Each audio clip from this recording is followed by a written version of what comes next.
Sorry, kids. And there's a good chance that one of these camera angles will show the condition of the tail.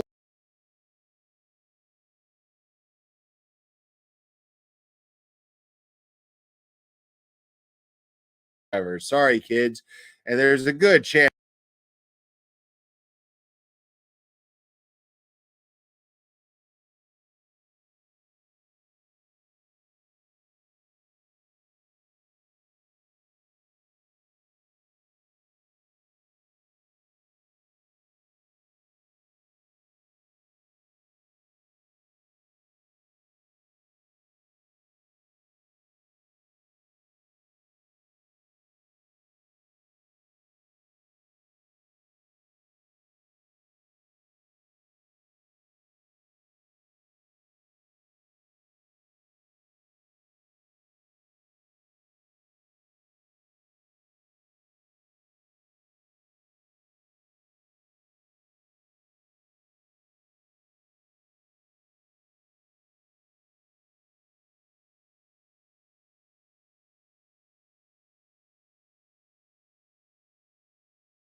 Hey guys, good evening. I had a bunch of stuff lined up. I still have it lined up, but the computer seems to be a little sluggish, so I rebooted. We'll keep an eye on it. It means I have to kind of line things up again as we go.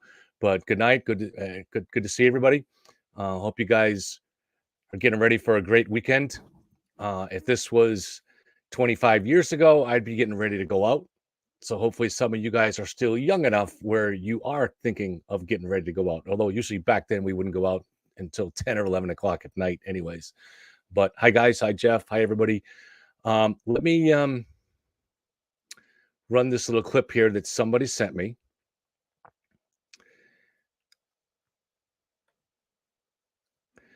This is from the Guerra. Sorry, kids. And there's a good chance that one of these camera angles will show the condition of the taillight. TikTok, one of the most absurd conspiracy theories in history, is about to disappear like April snow. So if you like the snow, enjoy it for a few days. Yeah. And and I love Sean to death. But if I'm being 150% honest, I could give a fuck about the gripe about the taillight between the ongoing taillight wars that are taking place between Plevin and Sean.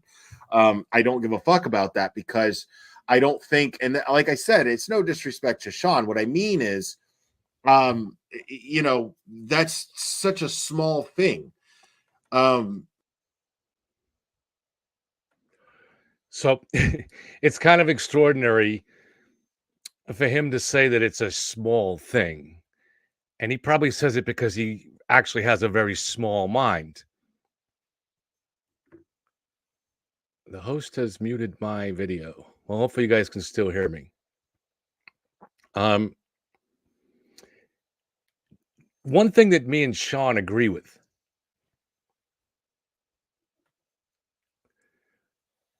both back this summer and all the way through, including now, is that the taillight is absolutely essential to any conspiracy. Okay? If there was no planting of taillight pieces, there is zero chance of there being a conspiracy. The taillight pieces come from Karen's SUV. Okay? So unless somebody planted those pieces, there's no conspiracy. And Karen is guilty. And that's just fundamental to the case. Sean knows it. I know it. That's something we still agree on. Larry doesn't understand it. He has kind of limited understanding of things. Sorry to say it, Will, but you kind of do. And it's also possible that because of the way Tom is saying this echo, so just somebody let me, there shouldn't be any echo. Okay, so sorry about the technical challenges we always have. And I have a new computer too, being it's only a few months old and it's a powerful one, but it kind of sucks too. But anyways, I think it's possible that because of the way that things are breaking in the case now, that Karen has put out the marching orders to her PR people, stop talking about the taillight because it's a dead issue. Okay, but if it's a dead issue, there was, and it is, then she's going to have to plea here because there's no way to have a conspiracy without it. So I put in a little bit. This was an expansion on Hillbilly's video. I zoomed in even closer. Let's just watch it. It's only a few seconds. There's no audio. So you see here, this is the taillight in Karen's driveway at 5 a.m. And there's no question that there are substantial pieces missing. Okay, you can see it. There's kind of a peninsula type shape where the plastic still exists and it's coming out. Above and below that, it's missing pieces. Indisputably, it's missing substantial pieces. So if you look at the picture, I'll roll it back a little bit. The one problem is, let's see if I can get the, all right. So right here, this is the picture that was taken in the police garage. And so that does not exactly match the taillight that we see here, the damage here, right? So it doesn't exactly match it. And so that has to be explained, right? So if you want to point towards, for now, towards the idea that pieces were pried off here, you could look at this and say, well, it doesn't look exactly the same. That's not going to be exactly the case here. So we'll explain why in a second. But you can no longer say that the taillight was intact in that driveway. It's just no longer something that a reasonable person would say, because you can see this is not an intact taillight that has been cracked. No, it's not been cracked. There are pieces missing, substantial pieces missing. Now, how do you get from this point to going back to the photo to here, which looks a little bit different? Well, as I've said, we're going to find out at trial and through Karen's own audio with Eddie in the room when she talked to a reporter that she pried off a piece.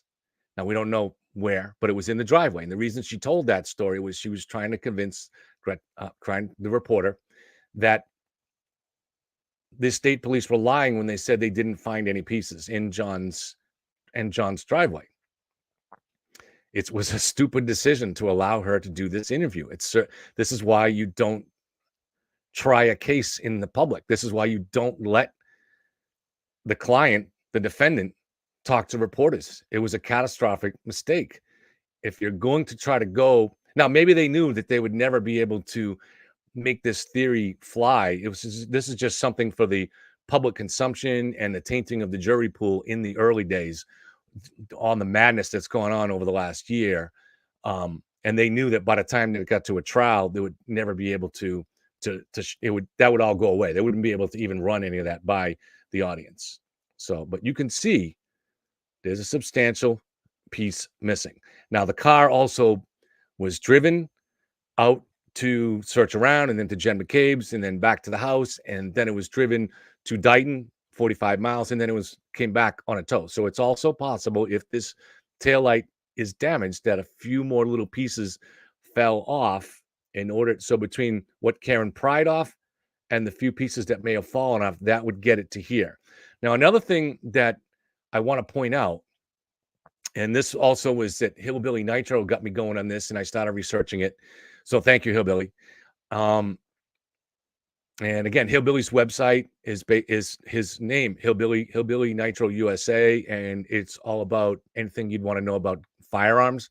I don't know anything about firearms, so it's not my kind of website, but it looks like it's very well done. So please check it out if you're interested in firearms. So any night camera, any camera that is filming at night is using infrared filming. Okay, it's not using regular light, it's using infrared. Infrared is something that humans can't see. Okay, with special equipment, you can receive those infrared light waves, and it creates an image for you.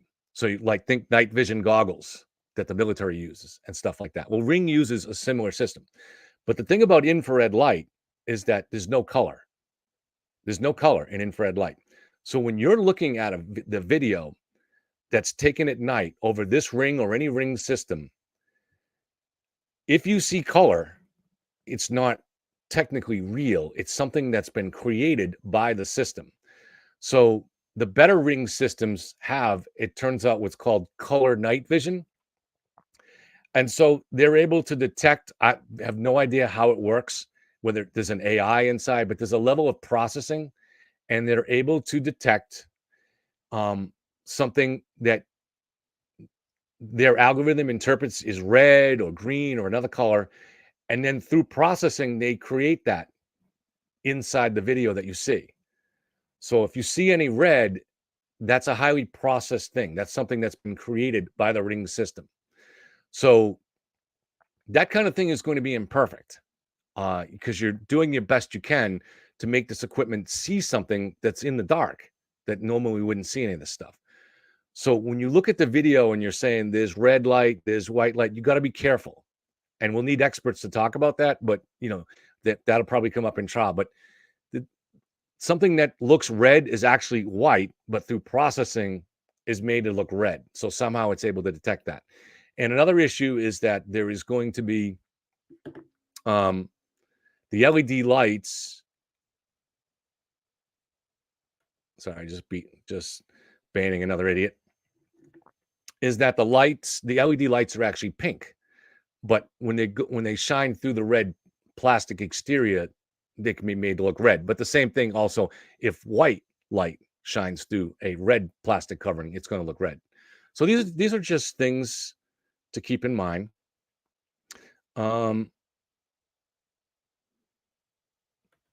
Bear with me a second. I had everything lined up, but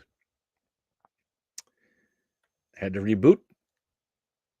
So just take me a moment. So I even had a little slideshow waiting for you tonight.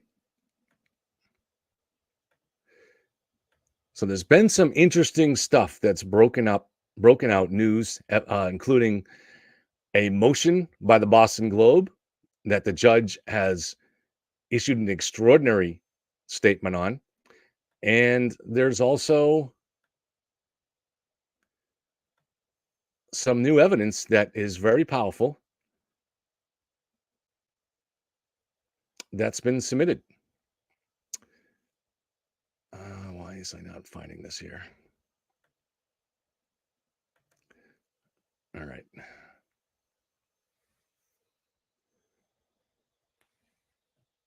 Thanks for being patient, guys. I appreciate it. Sorry, I had all these slides and everything lined up, but had to reboot because it was coming out a little bit sluggish. So we're just getting back in.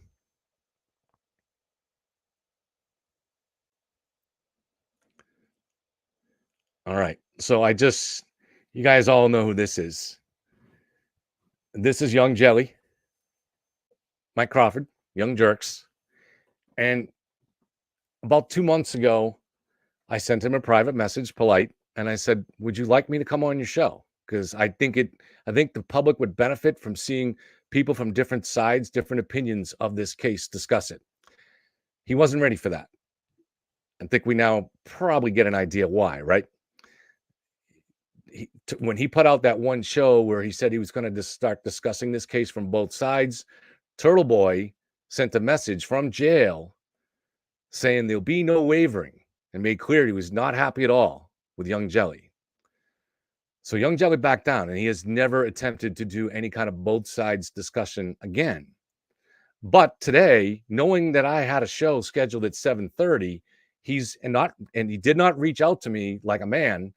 He put on his channel his topic tonight that he's going live at 8, and it's a challenge to my manhood or something like that. I guess the idea is, I don't know if that's an invitation to go on his show. I don't really know, because he didn't really have the testicles to reach out to me and message me. So I'm not really sure exactly what it means. But if he wants me to go on his show and answer questions and get him up to speed and do it in a civil way, I'd probably be still willing to do it. But I'm not going to be going into a sandbag situation where I go on his show and there's going to be 3 other people that interrupt me every time I try to speak, because this has been the clear strategy of anybody connected with the PR people from that side, is that they don't want to let you speak. They want to interrupt you every time you talk. So I can deal with that one-on-one, but to deal with 3 or 4 of them at the same time, that would kind of stink. I have some fun with these AI pictures, as you know. This was, you see Young Jelly there dishing out the Kool-Aid, and there's Turtle, and there's the Free Karen Reed zombies in front of the Free Karen Reed HQ. Hey, I just have a little fun with this stuff, guys. All right, so here is the new evidence. Now, this was put in discovery a couple of days ago. And let me see if I can, unfortunately, it's not all that big. Let me see if I can find a bigger version of this for you. But if not, I'll just be happy to read it. All right.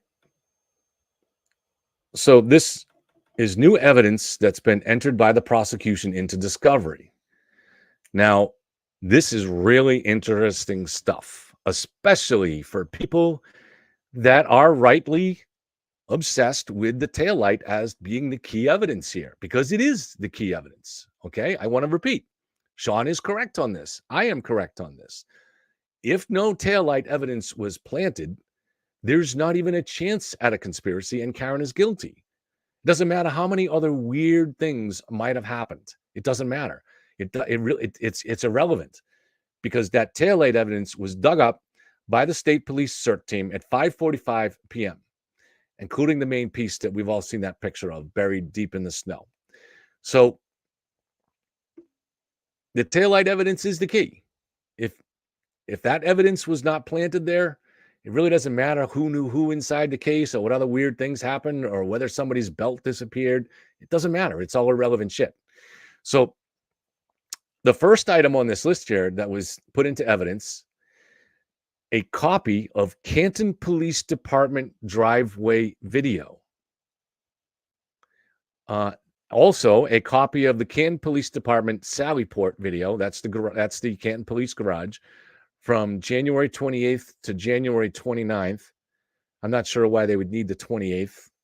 John was struck at 12:32 on the 29th, but a copy of the Canton Police Department Sallyport video from January 29th to February 2nd. So I've tried to explain to people that the SUV, which was taken to this Sallyport by the Canton Police, run by the Canton Police, was under 24-hour surveillance. Now, the question was that saved, right? Well, apparently it was. So now it's in evidence. So if there was a tampering operation, the defense can now look at that and say, there it is. Aha. So, as Sean was saying, reporting a couple weeks ago, and show us pictures of this giant toolbox and basically saying that's Michael Trooper's tampering toolbox. He brings that on a case so he can tamper with taillights. And well, if that's what went on, if that's Michael Proctor's tampering toolbox and he's in there with Wanless running some kind of an elite tampering operation, leaving jagged scars with a screwdriver for some reason on Karen's SUV, all this nutty stuff, if there's any truth to it, it's going to be in the video. All right. So I think you can say that it's officially insane to believe that any tampering took place inside the garage at this point. Pretty close to that, right? But what is the first part of this statement? Copy of Canton Police Department driveway video. So I'm not really sure what that is. That could be the driveway. If I don't think you would call it a driveway, but is there a driveway that leads to that garage, what they're calling the Sallyport? Maybe. So that would get the tow truck bringing it in. But I don't know. Is that a driveway? For me, a driveway is something that goes into a home. So then the question would be, what driveway would that be? And what would be the source of the video? Because the Canton police do not wear body cams.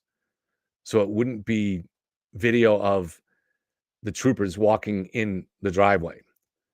I don't know if it would indicate it here, but it doesn't say dash cam video. But I think something like that could go in as Canton Police Department driveway video. So that would potentially be 34 Fairview if the police department, one of the cruisers, drove into the driveway. I'm not sure why they would, and I'm not sure why that would be of any evidentiary value, but I guess we can't rule that out. But another place that the Canton police probably went to at least one point would have been John's house. So it's possible that the driveway video is from there. And, we don't know. Like, we've never really understood why the Canton police didn't secure Karen's SUV. It's a legitimate question. If they had determined early on that this was a hit and run, it seems to me that the most logical next step is to immediately, as quickly as possible, obtain the vehicle so you can start protecting any evidence that it has on it. There could be evidence inside it. There could be evidence outside it. It seems to be very routine that they would do that. Now, that wasn't done here. So for the people that on the free can read side that are troubled by that, it's understandable. So why wasn't that secured? I don't know. Why did the police go there if it wasn't to secure that? Well, I think there would have been probably communication to the family of a cop, Boston cop, but a cop who was pronounced dead at 7:47. So I don't know. If there's some reason that the police went there into that driveway, what was parked there? Karen's SUV. So hopefully on that video will be some images, daylight images of the taillight. But so only time will tell on that. All right. So we had a couple of other things on here. Oh, I have to remind you now, batting cleanup, the Gulf average 0. He's been wrong on everything. It's kind of extraordinary. All right. So this was big today too. Not sure if you guys can see this. All right. This is big. And I'm going to give you my interpretation of this. I left it on Twitter, and it's just an interpretation. It's not based on any particular evidence, except what's here. This court has received and reviewed a motion of Boston Globe Media Powers to terminate or modify impoundment orders. I intend, this is from the judge, and you can see it signed on the bottom. I intend to hold a hearing as soon as possible, preferably Tuesday, April 9th at 2 p.m.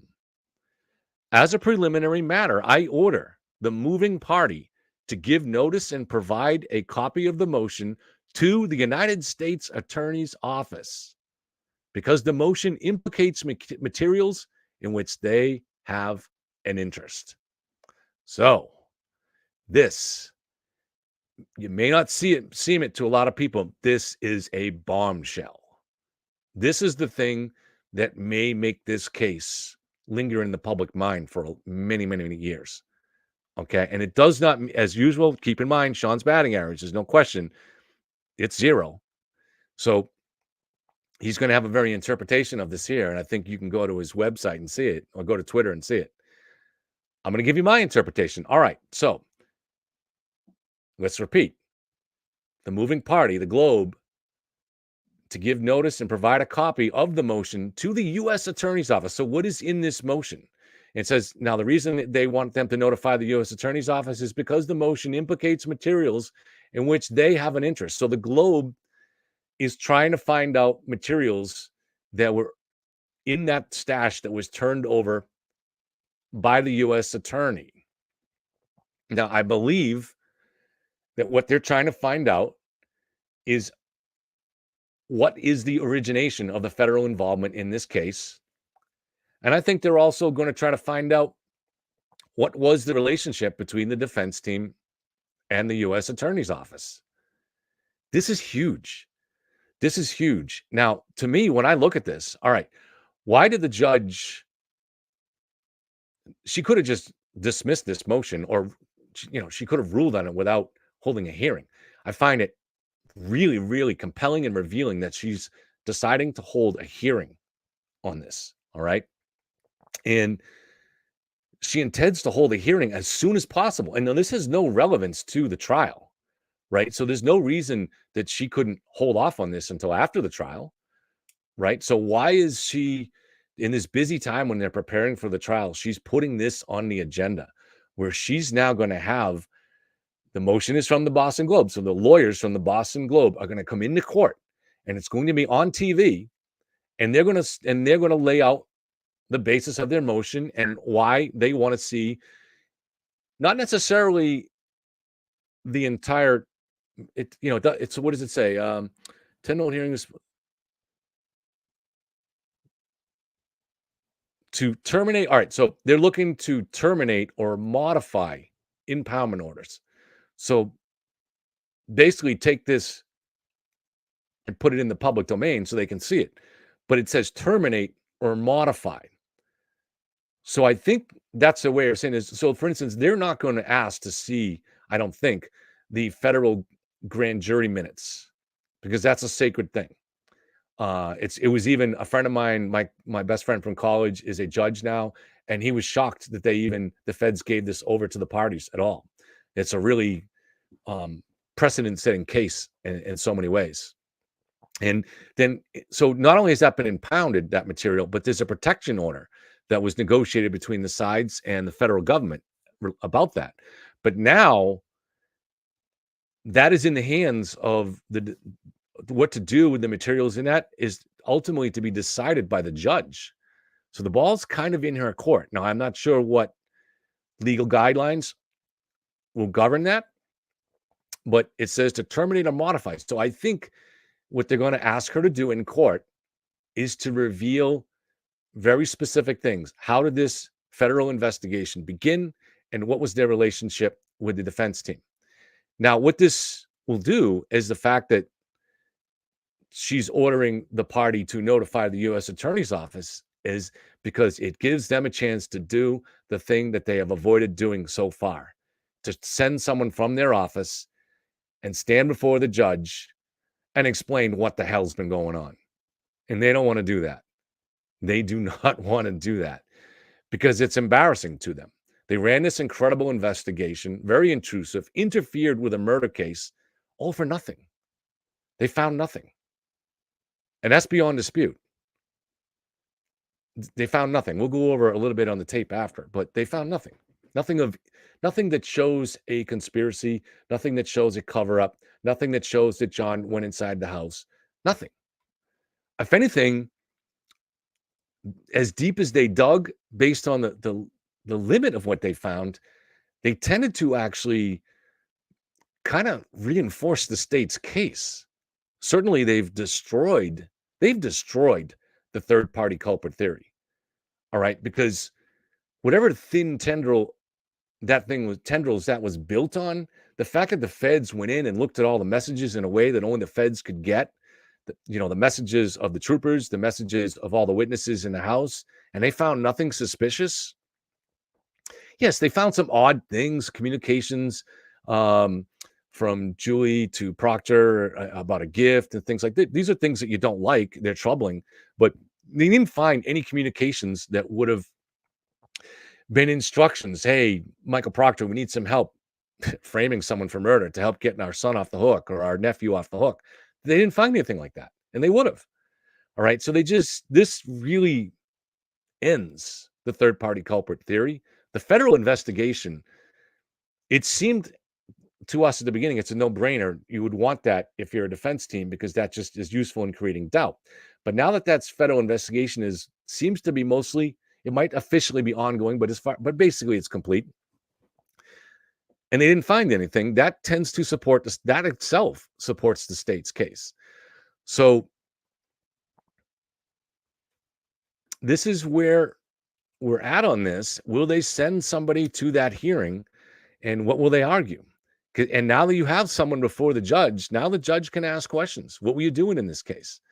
And I think, so when I look at this here, this to me has the fingerprints of Michael Morrissey all over it. This is Michael Morrissey striking back. I had been told since this summer by various people, and then even more so after I started having some people from the other side that I was able to communicate with, that Michael Morrissey he's not someone to fuck around with. He's not a nobody. He's well regarded and has a lot of political connections. Now, listen, I'm not sticking up for Michael Morrissey or the weird press conference he did. I'm just saying he's not a weakling. He has a lot of strings that he can pull. And he's a mainstream Democrat in a state of Democrats.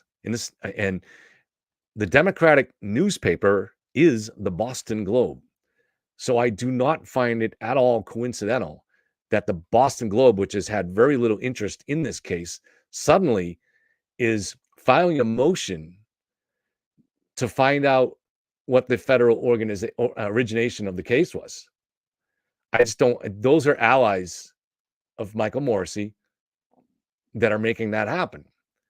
And I also don't believe that Judge Canone was completely out of the loop because, like I said, she didn't have to hold a hearing on this. But it's not corruption. It's because the corruption seems to have been on the federal end. And the judge seems to be doing everything she can to do a fair trial here and to bring justice. And she wants to know why the federal government is interfering in her trial, which it is. So she's going to take advantage of this. And all we're doing is, this is about sunshine is the best disinfectant. Find out exactly what Josh Levy, why was he having all these close communications with the defense team? Why was Karen reporting all the way back in August of 2022 that Josh Levy, then first U.S. attorney, was personally getting involved in this case? Why? Now, I believe I've come up with a little bit of a theory on this based on looking at things. All right, let me play. I want to play a longer version of the video. And we'll get to it. But this is actually going to have several different things in it. Hold on one second, and let me pull this up. This was all right. I've been saying since September. All right, I'm gonna put on my headphones for this so I can listen to Mr. Jackson. Now I'm gonna go over here. All of you're gonna find when you really slice up Jackson's comments. This is one of the shiftiest guys. Every single statement that he makes is built on around a high degree of distortion. And remember, the judge warned him, or it's directed at him. There's no question about that. That warned against distortions and misrepresentations of fact based on the impounded material. And she doesn't say it, but she's clearly talking about the federal material. But we've seen this all along since this summer, that this is what Jackson does best. So let's just run through this, and we'll get to the part about the feds on this. We have been saying since September 16th, 2022, in lengthy motions that we filed before this court and filed with the Commonwealth, there is a conflict. You're not investigating the conflict. That conflict was never described. Okay, so this is the part about the feds that I pieced together. And again, this is speculation. So, so what he says here is that September 16th, 2022, that they filed a motion regarding Proctor on this case. Now, I had already seen messages from Karen to Natalie from August, so a month before, in 2022. That's when she was saying that Josh Levy was getting involved. So I reported on this earlier. You can look to that and say, it seems clear that they found a little bit of evidence of a connection between Michael Proctor and the families, or at least the Alberts, a little bit of a connection there, enough that they were able to take that to the feds. It doesn't seem like they could have had anything else at that time that they could have taken to the feds. So it looks like they took something to the feds and said, this is about a corrupt police officer. And how were they able to convince the feds? Well, what I found now, just yesterday, again, the feds, U.S. Attorney's Office, indicted someone in Massachusetts, a cop, for beating somebody up. And I didn't follow it closely. I don't remember the circumstances. But this has been a continuous theme over the last couple of months, where they're always announcing some investigation into corruption. It can be local police or it can be state police.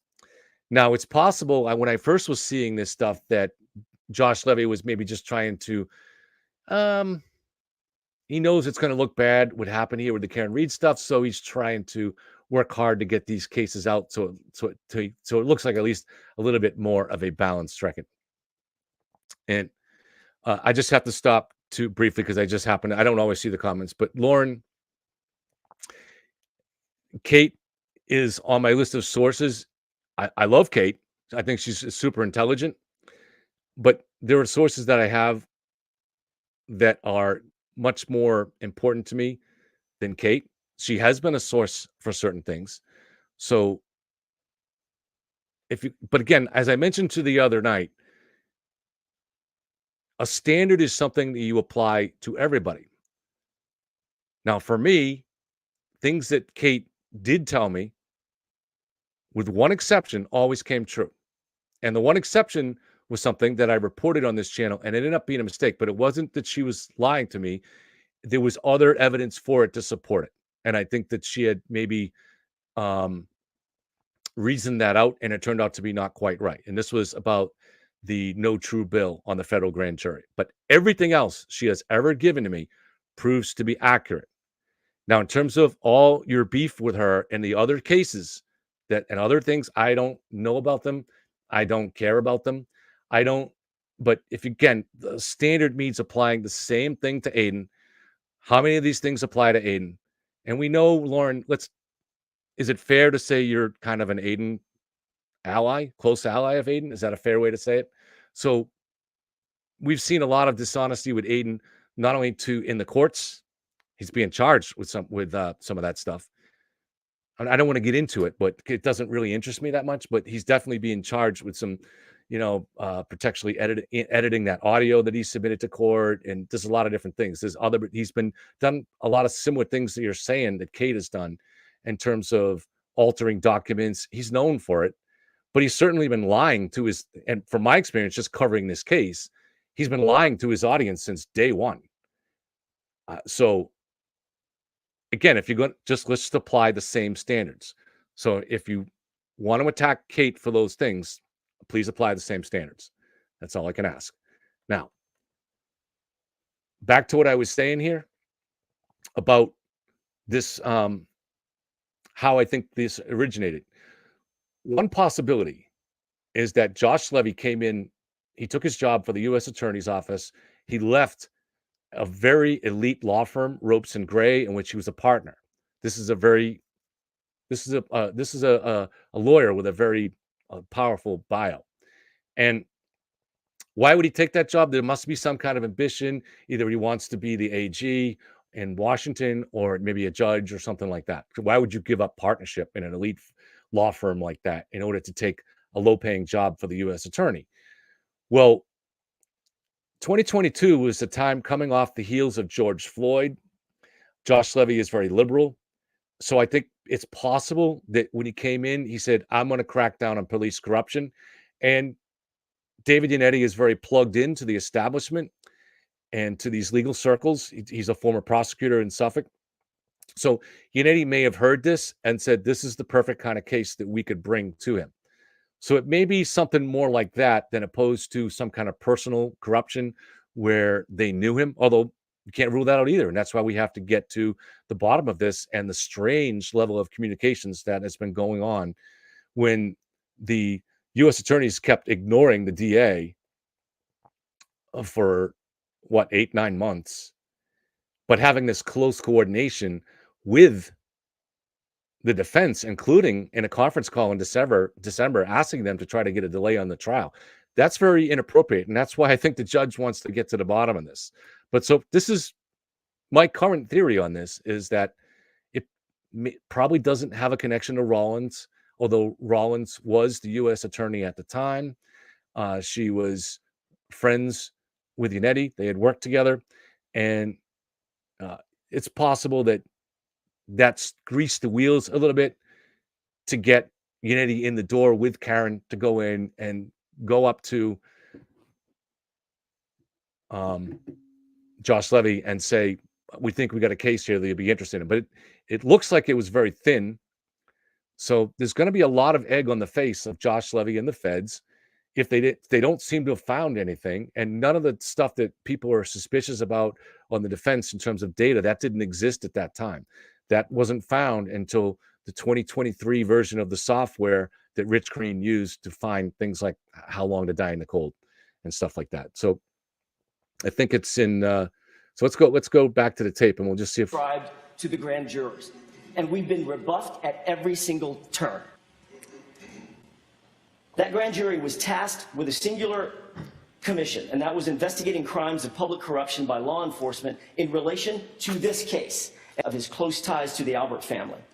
And he admitted to an So you can see there that the grand jury, according to Alan Jackson and the investigation, was specific to this case, and that it was related to the connections, but the alleged connection, or the connections between Proctor and the Alberts. He says it right here. So USA under very intense questioning that not only does he know the Alberts, and does he socialize with them, does he drink with them, does he go to pool parties with them, but he told his partner, Yuri Butnik, all of this before Yuri Butnik testified at the grand jury and before he and Butnik actually interviewed Chris Albert. Why does that mean? okay, so Proctor was not hiding his connections to the Alberts. He told Buchanan, we don't know exactly when from this, but it was sometime before they interviewed Chris Albert. So it was very early on in the case. It would have been in the early days. Presumably it was probably while they were literally that first day. That would definitely qualify as before. And my information is that he also told his supervisors, but ultimately we'll see. The IA investigation will look at all that stuff. Right now he's on the job, so there's no reason to think anything that was serious enough that they found enough where they'd suspend him or even take him off homicide. Something. Why does that mean something to the court and to this argument? Because when Yuri Butnik testified before the state court grand jury, he testified that, quote, following formal introductions, end quote, Julie Albert and Chris Albert provided their phone numbers. Following formal introductions. That was a clear deceit. Which is ridiculous, right? This is what I'm talking about, the level of deception and word twisting he used. There's no reason. So Buchanan didn't know Julie and Chris Albert. And Buchanan outranks Michael Proctor, but there clearly was a formal introduction to Buchanan and an exchange of numbers. And there's actually no indication that the feds did not find any examples of Michael Proctor ever talking to Chris Albert. So he probably does not have Chris Albert's number. And they found 2 text messages over the entire span that they look back, and they look back years. They found 2 text messages between Michael Proctor and Julie. So there's an extremely low level of familiarity and communication there. And so, yeah, those were formal introductions. Buchanan didn't know him. There's no lying. There's no deceit. He's going to make a big deal over the fact that Buchanan used the word formal. This is kind of nutty. The grand jurors. First, 2024. Under additional intense questioning by the Assistant United States Attorney, Proctor was caught in his own web of deceit and testified as follows, quote, this is the AUSA talking, or asking the question. So obviously we're asking questions about your relationship with Julie Albert, with Chris Albert, and with Colin Albert. Do you understand that? Answer, yes, sir. Question, you're saying that you're minimizing, quote, minimizing your relationship to the grand jury, correct? Answer, yes. He finally, under the scrutiny of a federal grand jury, admitted that he had been lying about his relationship to the. Okay, and Lauren, if you're still here, and please, I don't want to pick a beef with you because I enjoy talking to you and I would like to have you back on. But this is one of the things that you were doing too, and taking a word and trying to substitute it with another. Now, that may fool a turtle rider. It will fool a turtle rider. It doesn't fool me. I could just only push back so much with it, but you kept kind of doing it repeatedly. Jackson is a little smoother. He can get away with it, but this stuff doesn't fool me either. Minimizing is not the same as lying. Lying to a grand jury is a crime. Minimizing is not. It's apples to oranges. Now, that's not to say that minimizing isn't, in certain situations, including this one, potentially a problem. So a grand jury could look at that if they learned he had minimized something and say that impinges on his credibility. So it may, for instance, come up at the trial that, and I'm sure it will come up in the trial, that Michael Proctor told the federal grand jury that he minimized to the grand jury or to his partner his relationship with the Alberts. That will come up, and in front of the jury in the trial, they may look at that and it may diminish his credibility, but it's not a crime. So it's not the same thing at all. So when Alan Jackson converts minimizing to lying, ironically enough, that's Alberts, which means he lied to the grand jury, which means that evidence was distorted in front of the grand jury. Evidence that was distorted before the grand jury. And that deals with the use of, or the insinuation of Kevin Albert, yet another Albert, at the behest of Michael Proctor. Kevin Albert is a sworn Canton police officer. On day one, the Canton Police Department was completely recused off the case, in no small part because of Kevin Albert. That's just a lie.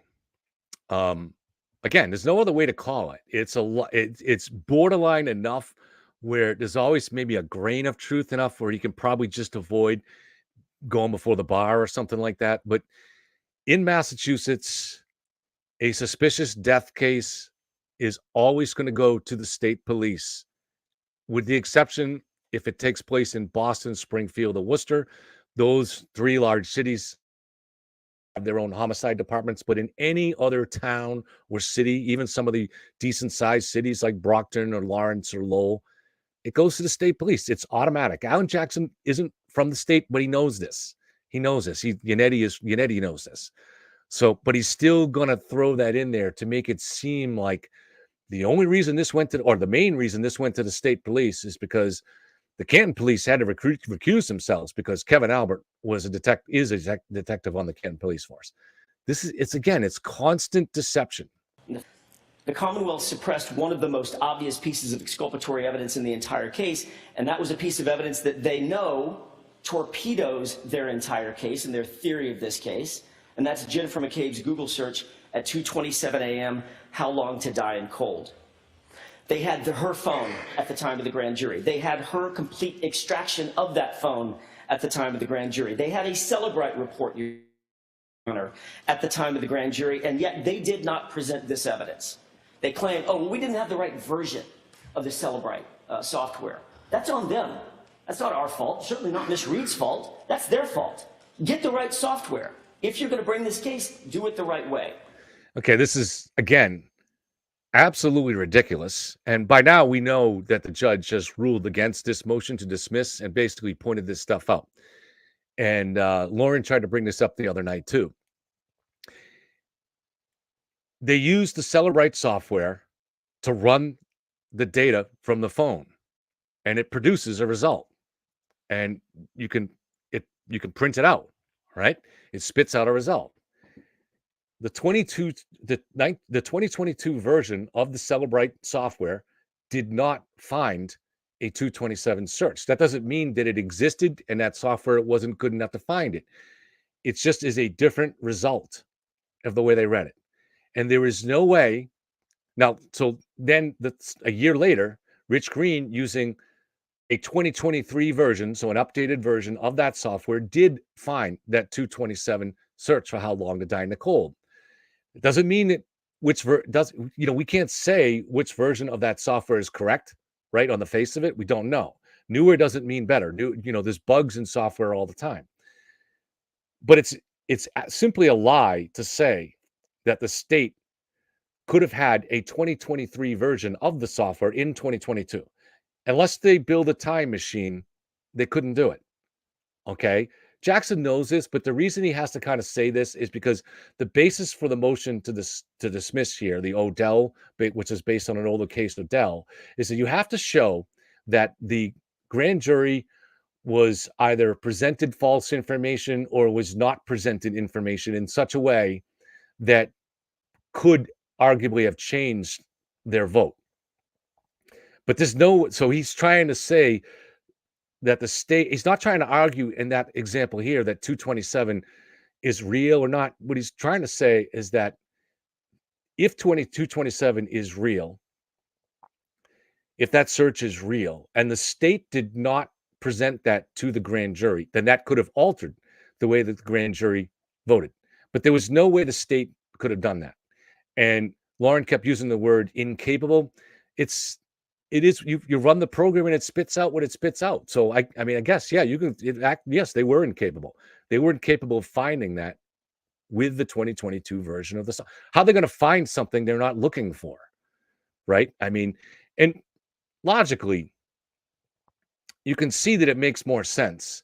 So there was, even in the rich green version of the software, there's the search at 227, then a similar search at 623 and a 624, and that's right after they found John. Why would there be 3 different searches at different times? And the spellings were slightly different on them too.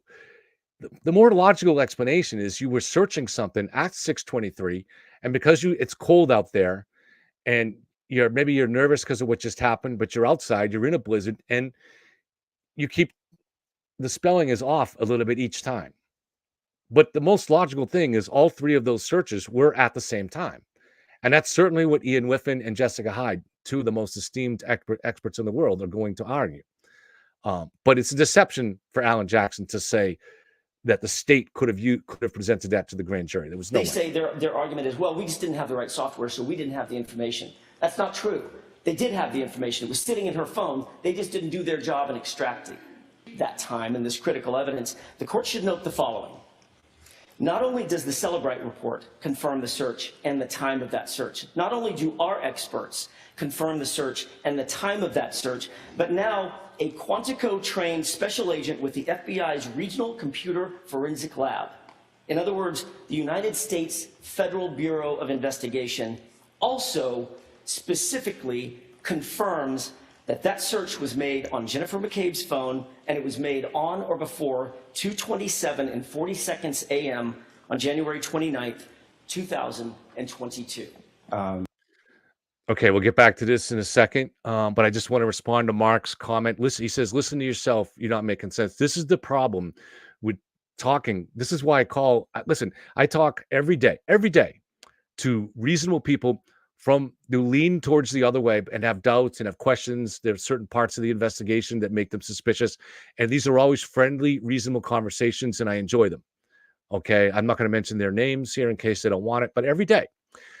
Now, over time, a lot of these people do end up kind of switching, where they start out 80 or 90% free care and read, and now some of them are fully switched and some of them are more in the middle. But they do tend to switch over time, as that's where the evidence is going.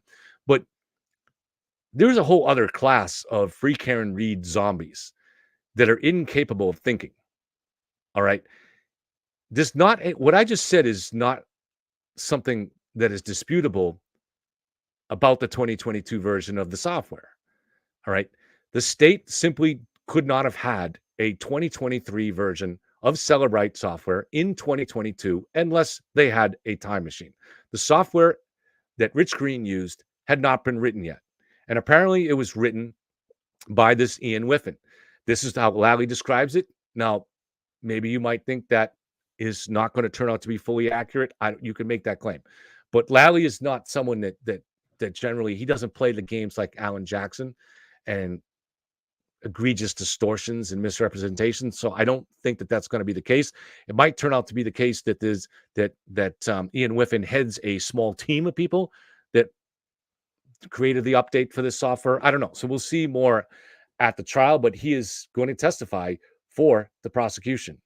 And I read from his blog the other night with Lauren that shows he is very clear that this timestamp of 227, that the search did not happen there, that he had opened a browser tab and there's stuff about wall files and this and that. And the tab was left open. And so then when Jen went back into her phone at 6:23 and used that same tab, it created the false timestamp for that search. That's going to be very strongly argued by very elite people. Now, Alan Jackson says the FBI has found something different. Well, if they have, I don't think I would dispute, or anybody would dispute, that the FBI probably has some of the best forensic data people in the world, right? So that would be very interesting and possibly very compelling, right? Of course, you have the FBI's very highly esteemed and capable data people going up against the very highly esteemed Jessica Hyde, who's done a lot of work for the government too, and the guy who wrote the software. Ian Whiffen. So, but maybe, maybe there's still a dispute there. But the other thing, as I've pointed out, is as you're going to see here, and as we've already seen, Alan Jackson distorts everything. So we don't know exactly what he said. And what he's basing that off. He's reading from some kind of report. My guess is that the FBI got someone to run the 2023 version of the software, and not surprisingly, it produced the exact same result that Rich Green got. It does not mean it's accurate. It doesn't mean that the FBI reached a full conclusion on that. Once we see that FBI report,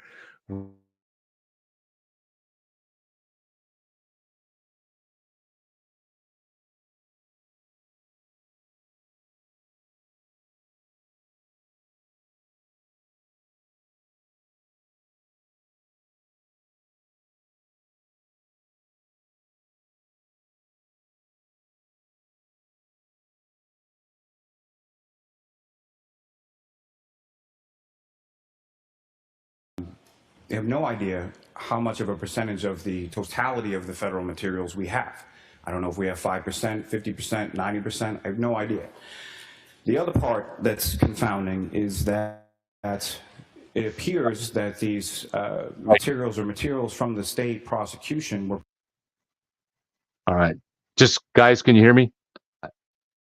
Just somebody give me a little feedback. I think it should be good now. I switched to the headset mic. Audio lagged. Kev got it. It's back. Okay, yeah. I touched the wire on this, and it's touchy. So let's go back to confirm the search and the time of that search. All right. So this is the end of Jackson's part of this stuff. This was his last appearance at the hearing, but and I found it interesting. A Quantico-trained special agent with the FBI's Regional Computer Forensic Lab. In other words, the United States Federal Bureau of Investigation also specifically confirms that that search was made on Jennifer McCabe's phone, and it was made on or before 2:27 and 40 seconds a.m. on January 29th, 2022. They have no idea how much of a percentage of the totality of the federal materials we have. I don't know if we have 5%, 50%, 90%. I have no idea. The other part that's confounding is that it appears that these materials or materials from the state prosecution were provided to the U.S. Attorney's Office by Mr. Yannetti, or by the defendant, or by defense counsel. And again, what I don't know is how much of a... So there's two interesting aspects here. Is one of them is something that the Free Karen Read people could maybe see some hope on here, is Lally has said that we have no idea what percentage of the what the feds found that they've turned over to the sides here. Is 5%, 95%? They didn't say. The feds have been very arrogant here, and just, you don't know, right? And supposedly the investigation may be ongoing. And so I guess if you want to cling some hope, you can say they're still going to find something that they haven't found yet, right? But then he also says that we have no idea what the feds took in terms of evidence, because they didn't accept or ask for any evidence from the state, from the prosecutors. Instead, whatever they got from the defense. So maybe the defense gave them all of it. Maybe they gave them half of it. No, they don't know. Percentage of the total discovery from the state case was actually given and provided to the U.S. Attorney's Office in which to conduct their investigation. But it's clear from the investigation that they extensively investigated the facts and circumstances that led to Mr. O'Keefe's death. In sum, what I would submit, just as Ms. McLaughlin stated on the last date, that these materials are largely consistent with the Commonwealth's theory of the case. There is no suggestion of a third-party culprit, no suggestion of cover-up of evidence, no suggestion from the 13 civilians' witnesses' testimony that we've received, or transcripts of that testimony. All of them confirm that Mr. O'Keefe never entered 34 Fairview Road. All of it was absolutely no animosity between the individuals at the Waterfall Bar or at 34 Fairview residence. There was no fight, there was no dog attack, there was no eyewitness to the circumstances that led to Mr. O'Keefe's death. Witnesses also testified consistent a year later. They testified in the state grand jury in the spring of 2022, largely in the spring of 2022, and then largely in the spring of 2023 before the federal grand jury.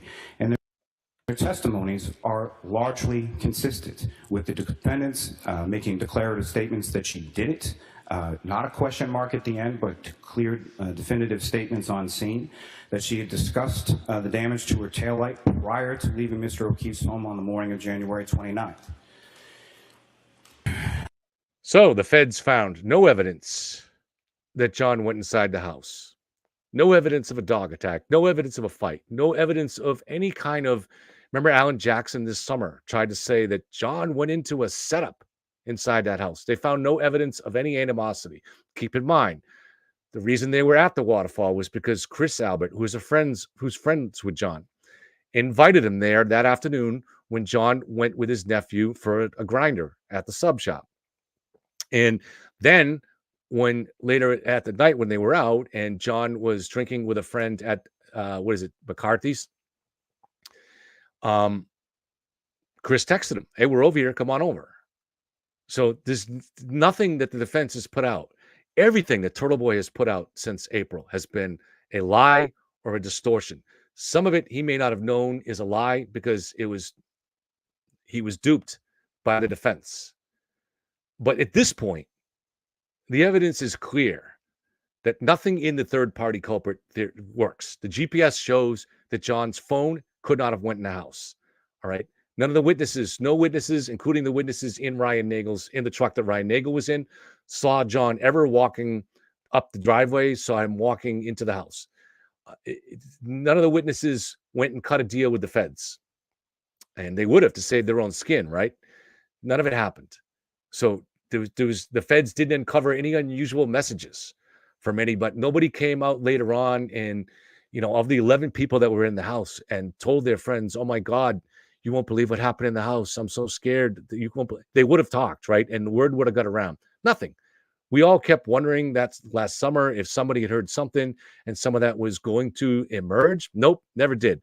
Did Brian Scanlon hear something? Nope, he didn't. We've got his testimony now. He never heard anything, never knew anything. He just thought there was something maybe funny here, was looking for some work, and went into Yannetti's office. It was Yannetti that told him about the possibility of calling. Scanlon had nothing. All right. And at some point, normal people have to realize when they're being swindled. Sean never will. The young jellyfish never will. Aiden never will. Aiden might know it, but he's never going to. Aiden has no integrity. He has no desire to be honest with his audience. It's all a grift. It's all a way to sell T-shirts and to run a cult. And that's just the reality of it. I'm not saying that because I have something personal against Aiden. I don't. I didn't know him before this case. I'd rather get along with everybody. But what's going on here is not a debate between who's going to win the Super Bowl next year or who the Patriots should draft. There are innocent people here being smeared and having their lives ruined by an angry, unthinking mob. Okay, now if you want to criticize the investigation, that's fair game. Every investigation should be fair game for that. And so if you want to say there's reasonable doubt based on a shoddy investigation, and that's something you want to look into, I think that that's very important. But to start pointing the finger at innocent people and trying to destroy them is wrong. It's cruel.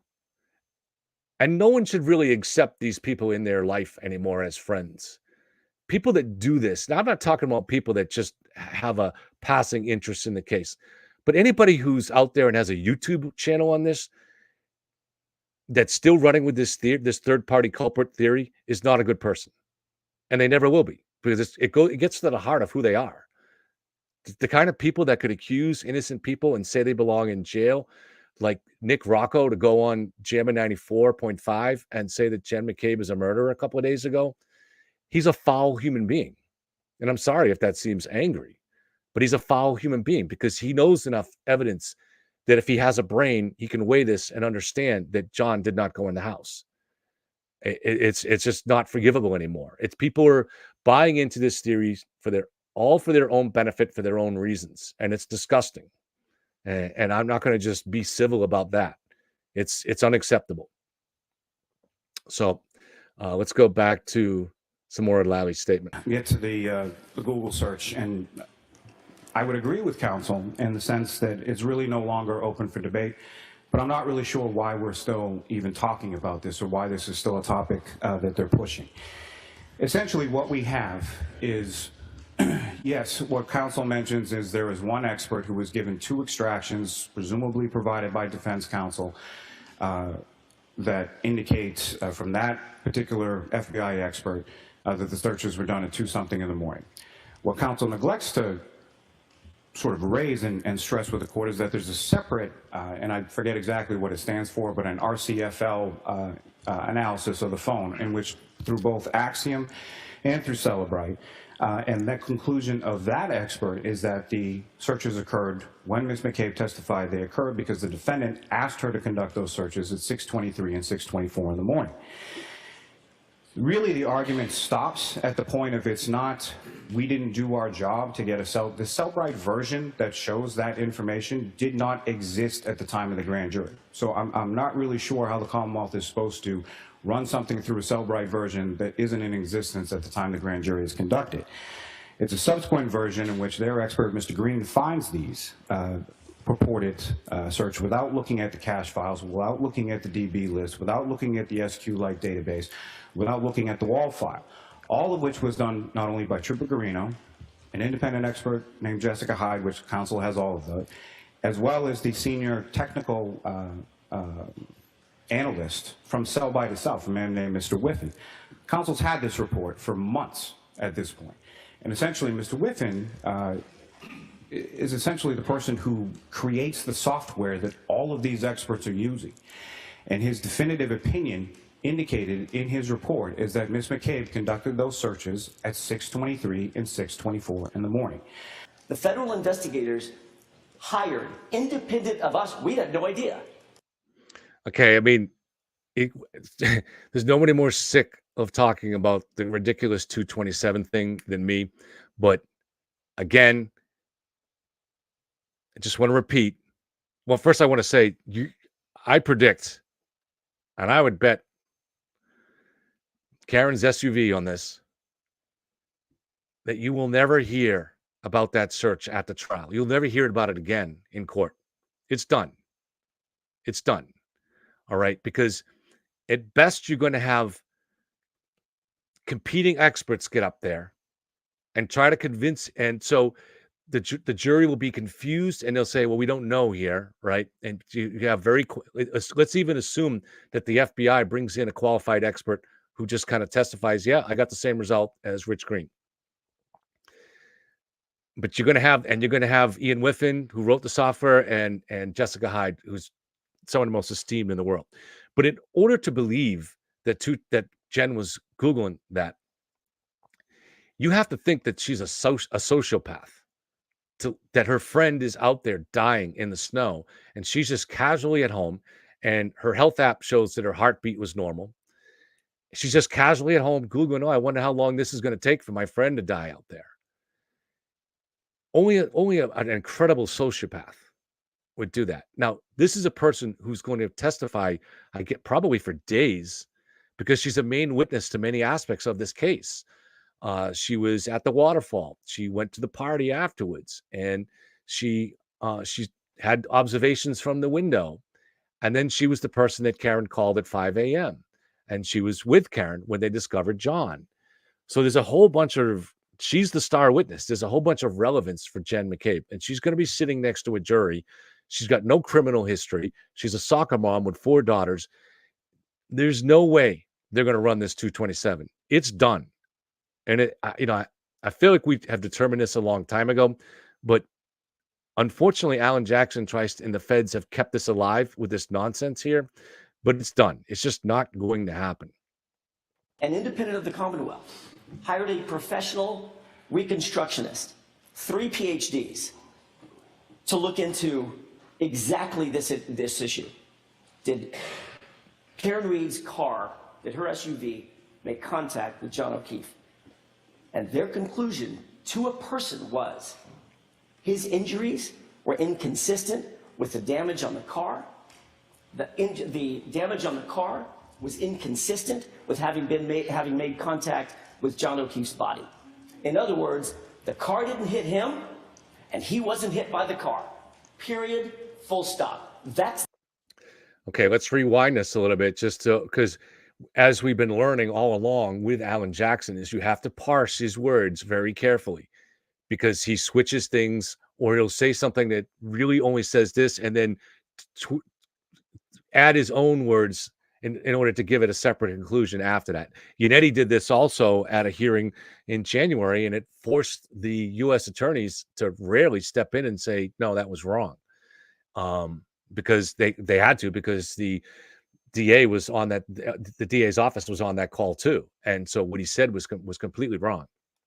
So, but let's see now, just to say, as I've said, to me, the last part of this case that still bothers me is the accident reconstruction. If the state, John's injuries seem hard for us civilians on the outside to explain, the combination of his injuries with the damage to the vehicle. I've spent months looking at it, and I have never come up with anything that is satisfactory to me. But that doesn't mean that there isn't an explanation. It just means that as an amateur looking at all this information, I can't explain it. But those professionals of the state police, their experts will have to explain it to a jury. And if it's not convincing, there's going to be probably more than enough reasonable doubt.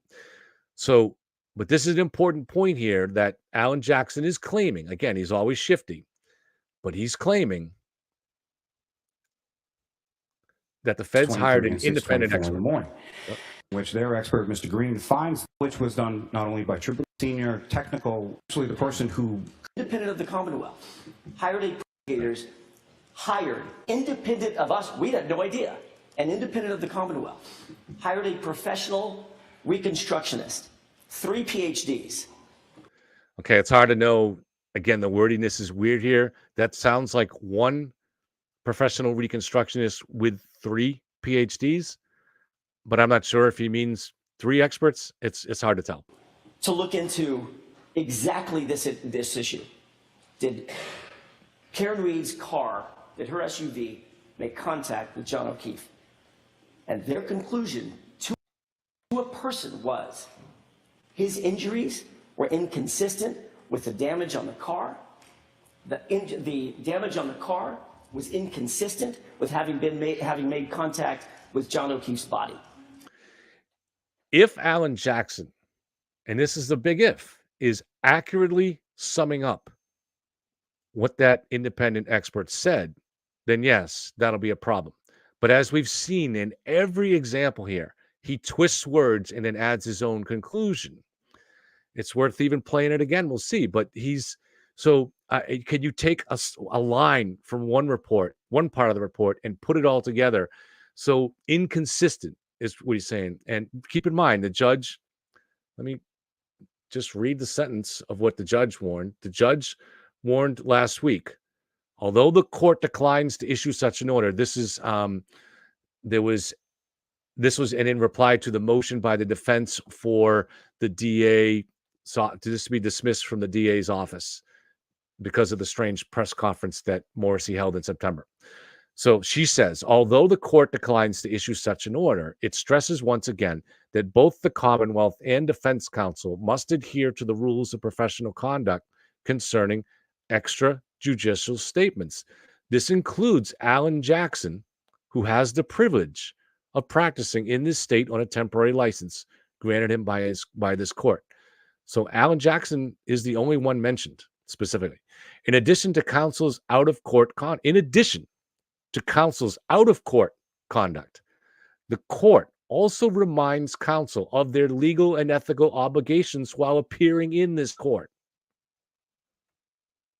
And then she cites the rule on rules of professional conduct that's called regarding candor toward the tribunal. You have to be honest with them.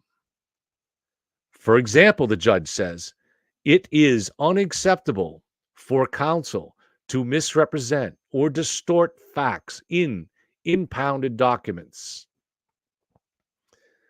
Unacceptable for counsel to misrepresent or distort facts in impounded documents. Like, why did the judge have to add the words impounded documents, right? I think that's kind of revealing. So what isn't it? Wouldn't it be enough just to say it's unacceptable to misrepresent or distort facts? Why mention the impounded documents? Because all of the issues over the last few weeks are about materials that are impounded in the federal documents. So even though she doesn't say that, I think that's clearly what's on her mind. Now, they also say she warns them against filing and arguing a motion without required supporting documentation. It's basically been the defense filing all these motions, so I got to think that that's targeting them. But then she wants to make it seem like she's balanced and not biased. So she adds this last thing, and to fail to comply with orders of this court, all of which have happened in this case.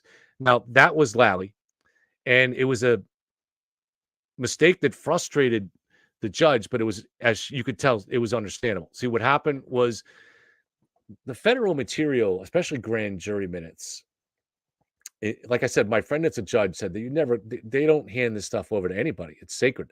But they did here. And so this is why you had to have a protective order that they signed where the parties would not release this. We haven't seen what that protective order looks like, but there's going to be all kinds of conditions to safeguard that federal material. So, I mean, impounded material is automatically going to be safeguarded, right? But that protective order shows how extra serious that is. And so when there was the issue came up of the third party phones, so Kevin Albert, Brian Albert, Brian Higgins, and there was a fourth one. I can't remember off the top of my head whose it was. So each one of them had their lawyers in court a couple of hearings ago, and the judge wanted to know if they were trying to get the defense was trying to get their phones based on evidence that had been revealed in the from the feds. So, just got a message. It was from StreamYard. That's why I checked it out. So the feds, that's the app that I use to stream here. So, what the judge was saying there is that the feds, these lawyers for these third party people that the defense was trying to get their phones, their lawyers had a right to see the federal material, and Lally had not given them that material. The reason was he thought the protective order prevented him from doing that. But the judge said, no, I was pretty clear in my motion that you had to share this with the appropriate lawyers. So there was really just a misunderstanding there, and Lally, just out of a sense of caution, did not want to violate the protective order. So the judge is not angry at Lally and understands there was no misconduct there, but she wanted to appear balanced, so she threw this in here. So she says, and she concludes by saying the trial is imminent. The trial now is imminent, and the court will not tolerate actions by counsel which waste the court's time and resources. So actions by counsel which waste the court's time and resources or violate the rules. So she now has added in addition to her warning about distortions and misrepresentations, she now adds in her final thing about wasting the court's time. Look, this is, again, 100% of this is directed at the defense team. 100%. There's no effort by the prosecution to waste the court's time. It's the defense team that, since this summer, has been kind of warned on this. They're grandstanding to the cameras. And so a lot of the stuff that they're spitting out there, like library gaps and stuff like that, is just nonsense. And you won't hear it at the trial. And so the judge has tolerated it as much as possible, but it's clearly, this is why I think that on that other hearing with Alan Jackson, she limited each side to 10 minutes, because she knew they were going to grandstand for hours if you let them and go over stuff that you didn't need to because it was already in the motions.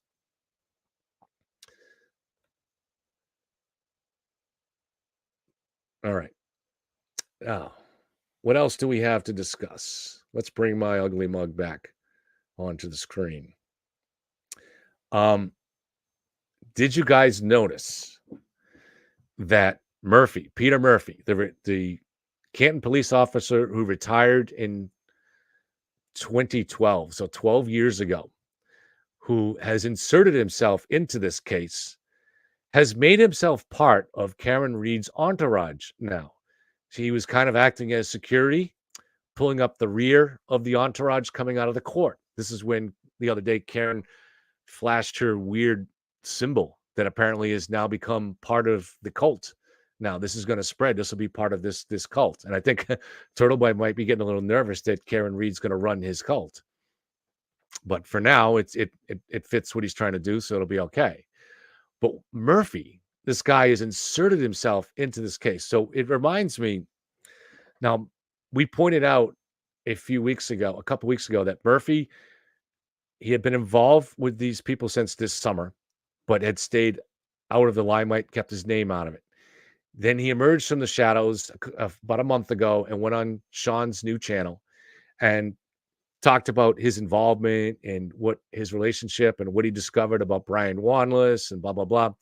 One of the odd things about it was Murphy, so Murphy talked about how the question was, how did they get involved with the FBI? And so he mentioned that he Googled the U.S. Attorney's Office and dialed the number that came up. And lo and behold, Josh Levy, then at that point, he would have been acting U.S. attorney, answered the phone. And as I've pointed out on this channel, that's completely absurd. It's a lie or it's an imagination. It's a fantasy. Take your pick, right? But I'm going to go into some theory as to why I think it is a lie and why he was forced to lie. And I think it comes down to me. Sorry if that sounds like an ego thing, but I'll tell you why. So for a couple of weeks there, I had been putting pressure on Sean and saying, come clean here. What is your involvement with the FBI?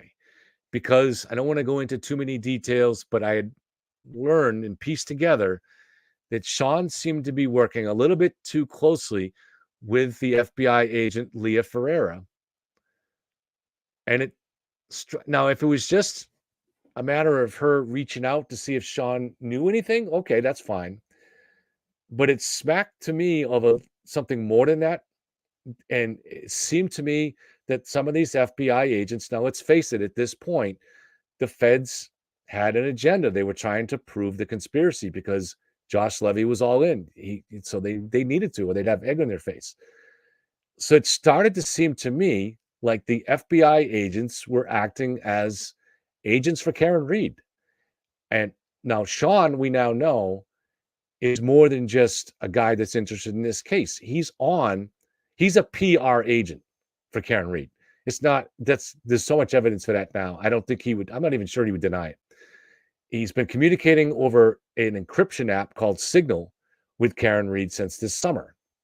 And he's been running a team of weirdos that run around Canton taking pictures in people's backyards and all kinds of weird stuff. This is his team. Well, on that team was Peter Murphy. So what was going on between Sean and Peter Murphy and the FBI? Now, I had been putting pressure on them to answer that. And it's in that context that Peter Murphy comes out of the shadows and makes this bizarre claim about Josh Levy answering the phone after the number being Googled. So I think, and it's funny, you could see on Sean's face, I should have lined up that clip, but you could see he's kind of stunned by it, but he rolls with it, And at first I thought he was stunned because he looked at that and said, that seems even crazy for me to buy into that. But he went with it, right?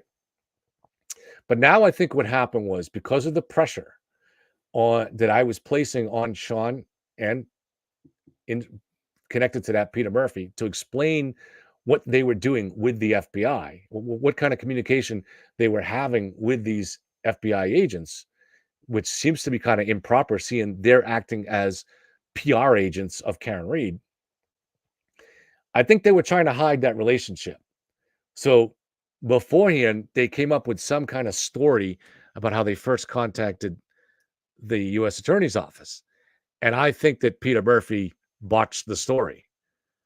And that's what happened. So maybe the story that they conceived was going to be that he just Googled the U.S. Attorney's Office, and eventually they got through, and the U.S. Attorney called him back, or blah, blah, blah, whatever it was. It was probably going to be some story like that. But the thing is, when you're lying and you're older, sometimes you can mix up the story. And I think that's what happened here is he was telling a fib and he botched it. And now they're stuck with it. So Peter Murphy went on Sean's show recently, I guess, and tried to give a better explanation that he called the office and said, I'm retired Canton police. And Josh Levy overheard this nearby and grabbed the phone or something like that. That's equally absurd. The U.S. Attorney's Office is a very busy place with serious investigations going on. It represents a multi-state area. Josh Levy is not going to be anywhere near the room where the phone line is, where people that can just call off the street with a tip or where the complaint is. He's not hearing anything like that. And all kinds of people would be calling this office. So just because somebody calls up and says, yeah, I worked for Canton Police 12 years ago, I might have something you might be interested in. They're going to vet that first. They're going to find out who this is. Well, they might take down the information. Okay, so what's your name? And then they look into it and see if he really was a former Canton police officer. And if it was, then they decide maybe they send out an FBI agent to make a visit to him. But they certainly don't have the U.S. attorney call this guy up. It could not have happened that way. So what we're looking at here is a fib, but the interesting thing is to try to figure out is what is the basis of the fib. And to me, I'm just speculating here. It's because there was very inappropriate coordination between these FBI agents and these people that are clearly acting as very odd PR agents for Karen's team that were in direct contact with now. Peter Murphy is part of the entourage now. So he's not just a guy that's out there that's interested in the case because he's a retired Canton cop. He's part of Karen Reed's entourage. Joan, who was on Sean's show, she's not part of the entourage, but now she didn't know Karen before John's death. Now she knew of her, but now she's a close confidant of Karen, who talks to her regularly, who's been to the house. And likewise with Sean. Sean speaks with Karen over an encryption app. Karen has a tangled web of people that have emerged through social media that she uses to get her message out. So I think that's the answer for that, but you guys can decide. I want to just quickly mention too, tomorrow I'll be on live and we'll not be talking about Karen Reed, but I hope you guys check it out. This is for the case that we're going to be doing that's on a murder that happened in 2012, terrible murder in Evansdale. And so I'm going to be on for about an hour talking about the case. Possibly Dave McGrath will be on with us if he can. And then at 5:45, Bill Noguera, who I've had a lot of meetings with, who is in jail, was convicted of murder, was sentenced to die. He's been in jail 40 years. Really, really intelligent man. And I've put him, he wants to solve cases. He actually has a book coming out and a series coming out for a case that he has helped solve, an old cold case. He's got a brilliant mind. And so he is on board with looking into Evansdale and trying to help us come up with insights. And we've actually made some progress. So if we can put together the funding, we might try to bring a team out there. And I think we actually have a suspect, but let's just walk before we can run, and we'll try to get through this. So we're going to talk about that case tomorrow. This is unsolved. There was 2 young girls. The names were Lyric and Elizabeth. They were cousins. They were abducted off their bikes. Their bikes were found, and then some 6-7 months later, their bodies were found about 20 miles away, lying in a remote wooded area. And the case remains unsolved. But this was only 12 years ago, so in all likelihood, the killer or killers of these kids is still alive. And so this is something that I think we can make a difference in. Not that we're going to go and arrest someone or solve it, but if you can move the needle a little bit. And because what's happened to this was a case that used to be in the public mind because of the Delphi murders. because people suspected there could have been a relation between it. There is no connection. As it turns out, we now know, because Richard Allen is going to stand trial for that in May. And this Richard Allen, the evidence is pretty airtight against him. So because of that, though, it's had the negative effect of people have lost interest in the Evansdale case, which is really unfortunate. So when you look at Reddit, which was a real central location for a lot of information coming in and discussions on this case, there hasn't been a post there in like 4 months. So it's died, which is terrible for the family, but terrible for these kids. And also terrible for the fact that if you have a killer that's still out there, he could kill again. So it's so this is a case we want to, if nothing else, try to bring this to light and bring it back into the public mind and try to move the needle on it a little bit. I think there's a chance we might be able to do that. The only other thing I want to discuss is just remind people that we have a trip going to the Lizzie Borden house on April 20th. It's a Saturday. We'd have to meet there at 11:15. The tour is an hour, and then we're going to have lunch at Scotty's Pub afterwards. You can reserve the spot yourself there, or you can reach out to me and I can reserve it. Unfortunately, they've gone way up in price. When I went on that tour, and it's an excellent tour, about 10 years ago, it was $10. Now it's $30 for the tour. So it's mostly worth it if you've followed the case. If you haven't followed the case, you can watch my series on it. I go into it really deeply, and I come up with my own theory on it that I think is interesting, at least a theory on a possible killer in the house who was the first man in the house after the killings, who was wearing red. And there's a lot of other interesting things about him. So please, maybe just come consider checking it out. There'll be no discussions of Karen Reed. So people that are whatever side of that case you're on, you're welcome to come in and we'll have a good time. It's not, so there may be about 10 of us. It's not going to be some huge thing, but feel free to reach out to me and we can set this up. So I can set it up for you or you can reserve it yourself. So however you want to do it, that's April 20th. So let me go to questions. I want to point out Coffee Kristen's comment. She said, I started caring about this case when I saw people booing and yelling at the witnesses and the family of the deceased. Those people are not good people. I mean, yeah. And this does go on. It did go on. And even back when I was still thinking there might be a conspiracy and watching this back in June and July, it bothered me too. And you're sitting there and saying back like, wow, people are just enjoying it's entertainment, trying to accuse other people of murder and torment them. And that whole thing was created by Aiden. You can't get away from that. All right. He created that. I don't comment on Aiden's personal life. It's not a personal thing, but I do comment on what I call the phenomena of Aidenism, because he's almost created this by himself in this state where the idea is that nobody can oppose you. Nobody can have an opinion, or he's going to sick his mob on you. And they're going to try to find any dirt on you they can. And then they'll Alan Jackson that dirt. They'll take something that's not real and turn it into something else. It's crazy. And this is why they couldn't get special prosecutors to take on his case. This is going to be a huge problem with the jury selection, because they're going to be out there trying to follow these guys from their cars, trying to out them, trying to dox them, trying to put pressure on them. This is not how a civilized country behaves. This is disgusting. And while to some degree there's a role for police and prosecutors to try to stop Aidenism, really it comes down to the public. People have to reject it. They have to reject this phenomena. It's clear he's not going to change. This idea that jail changed him, he's trying to say, is bullshit.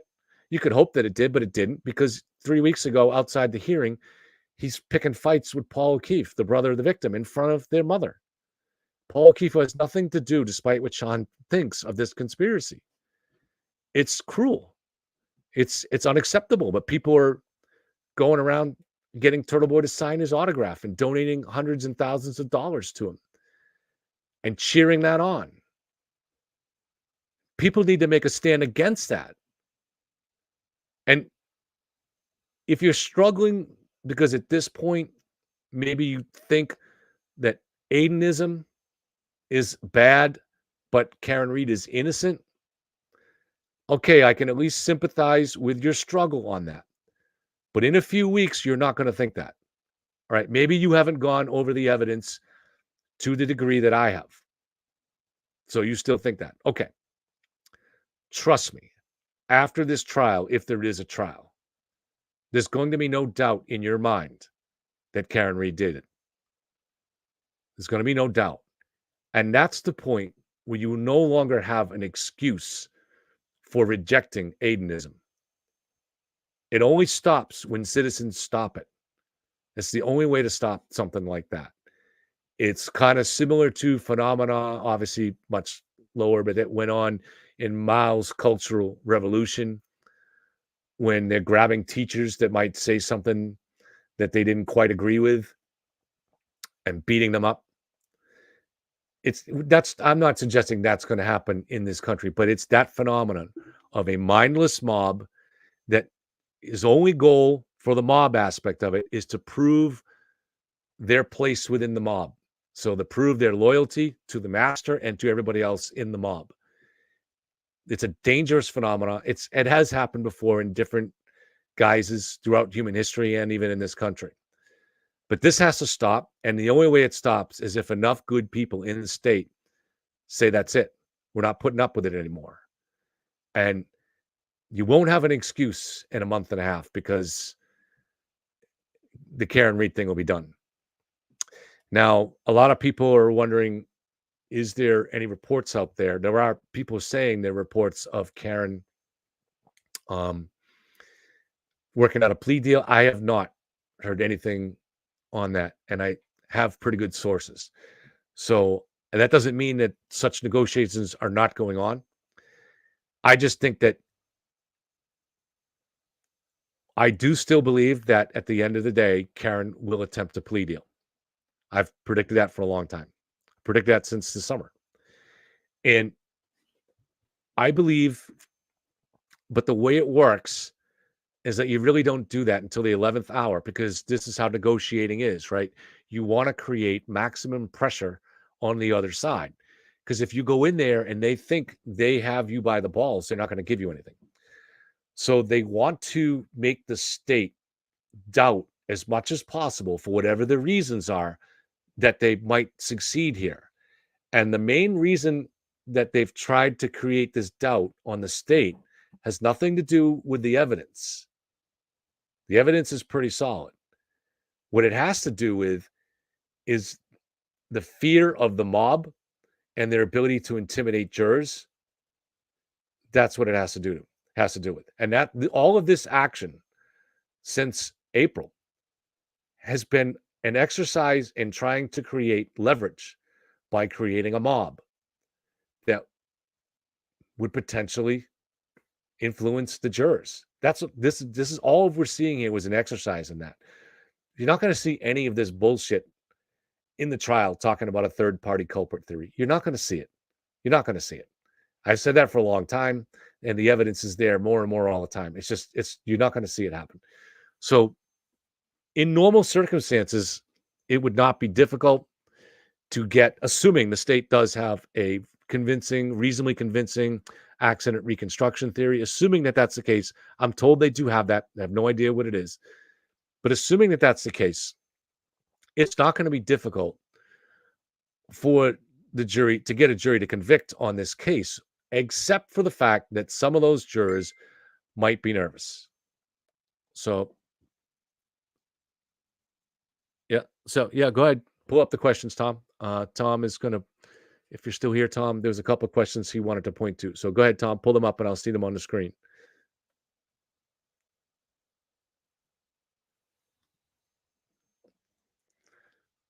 So I actually have Tom Fleming, our station manager, in the back room here. So he is still getting used to how to do that. All he has to do is touch the question and it'll show up on the screen. So this is what we want to do, though, is because Tom's able to pay attention to what you guys are saying more than me. So if he finds a particularly important question, that he can highlight it.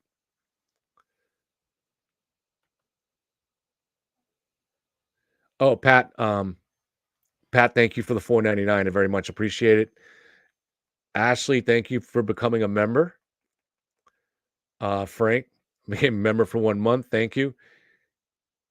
You guys get absolutely nothing with membership. I'd like to, at some point, figure out a way to do that. I set it at the lowest. We had to create these membership tiers when you get the channel, when you become monetized. I didn't want to, but it forces you to. So I set it at the lowest level. If we get enough subscribers here, maybe we can try to do something where we have special shows that are just for the members. I don't even know how many members there are. There's probably only a dozen or something like that. So, but thank you. I appreciate it. Still waiting to see if Tom's going to highlight these questions. He has not yet. So I'll look at some of the questions myself.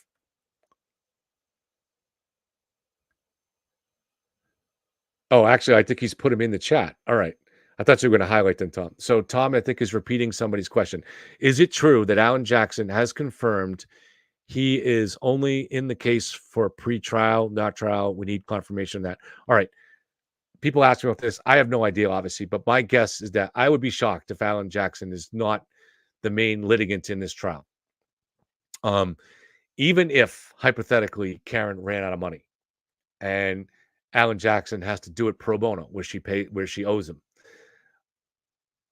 Alan Jackson's not going to walk away from this trial because he's not only has he done all this work up to this point, but this is going to be one of the most prominent trials this year, maybe in years. And so it's a huge opportunity for him to get up there and perform. So he's not going to want to miss out on that. So that's just my opinion. I don't know Alan Jackson, and I don't know anything about the financial state of what's going on with Karen. Tom, let me see if there was the other question. I thought you were going to highlight them, T. So sorry, I misunderstood.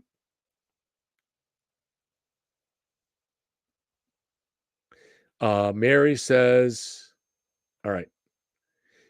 Sounds like Kevin was told things by the prosecution he can't share because he's so convinced Karen Reed is guilty. I have no contacts at all with anybody in the prosecution.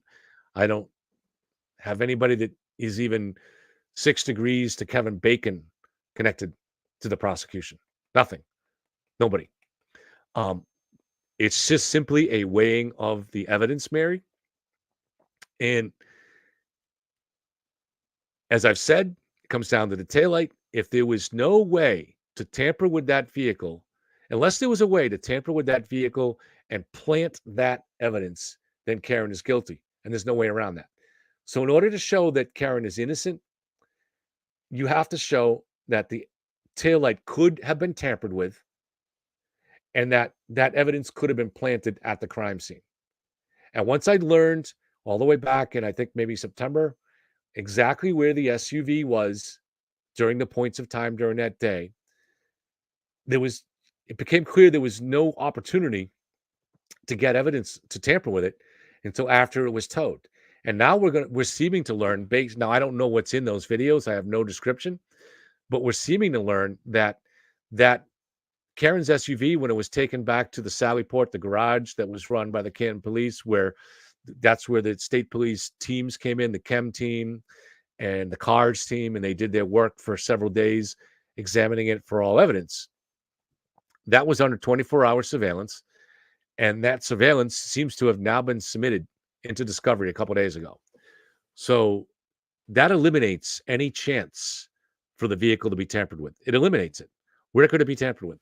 So I'll go over for you. I know people are probably sick of it, but Karen's SUV, she drove it home. Let's say she got home somewhere around 1, and then it's in the garage, in John's garage. If she didn't, there's missing Ring video. Ring video was deleted. So we know that because there's no video that shows Karen coming home. The next video shows her going out at 5. So something's missing. Somebody deleted video. Why? Now, for people that believe the state police could have done it, why? Why would you delete video of Karen coming home? It doesn't even show her taillight because she pulled in front ways. It doesn't even. It was in the passenger side rear. So for Karen pulling into the garage, you would not get any glimpse of that right taillight. So why would the state police delete that video? Why would conspirators delete that video? It doesn't make sense. The only person that could have deleted it really was Karen, and we don't know why, but you can speculate. Did she go out again and look for John? I don't know. I've never been told that, so I don't have any evidence on that. Is there some other reason that anybody could think of why that video has been deleted? Don't know. Don't know, but it's been deleted. So something funny seems to have happened. But even if you ignore the ring video, so the garage is in the car is in the garage from 1 to 5, and then she leaves to go looking for John. So it's in the garage. The garage is locked. There's no evidence that the garage was damaged or tampered with or broken into. So it seems incredibly unlikely that some conspirator, already thinking multiple steps ahead, showed up, broke into the garage at, say, 2 o'clock in the morning. Nobody hears it. The ring doesn't alert. So the ring, if somebody was in the driveway, the ring, assuming the notifications were on, would have alerted the people in the house that somebody was there, right? There's none of that. Someone manages to get in, tamper with the taillight, and get out, and then leave no sign of breaking and entering.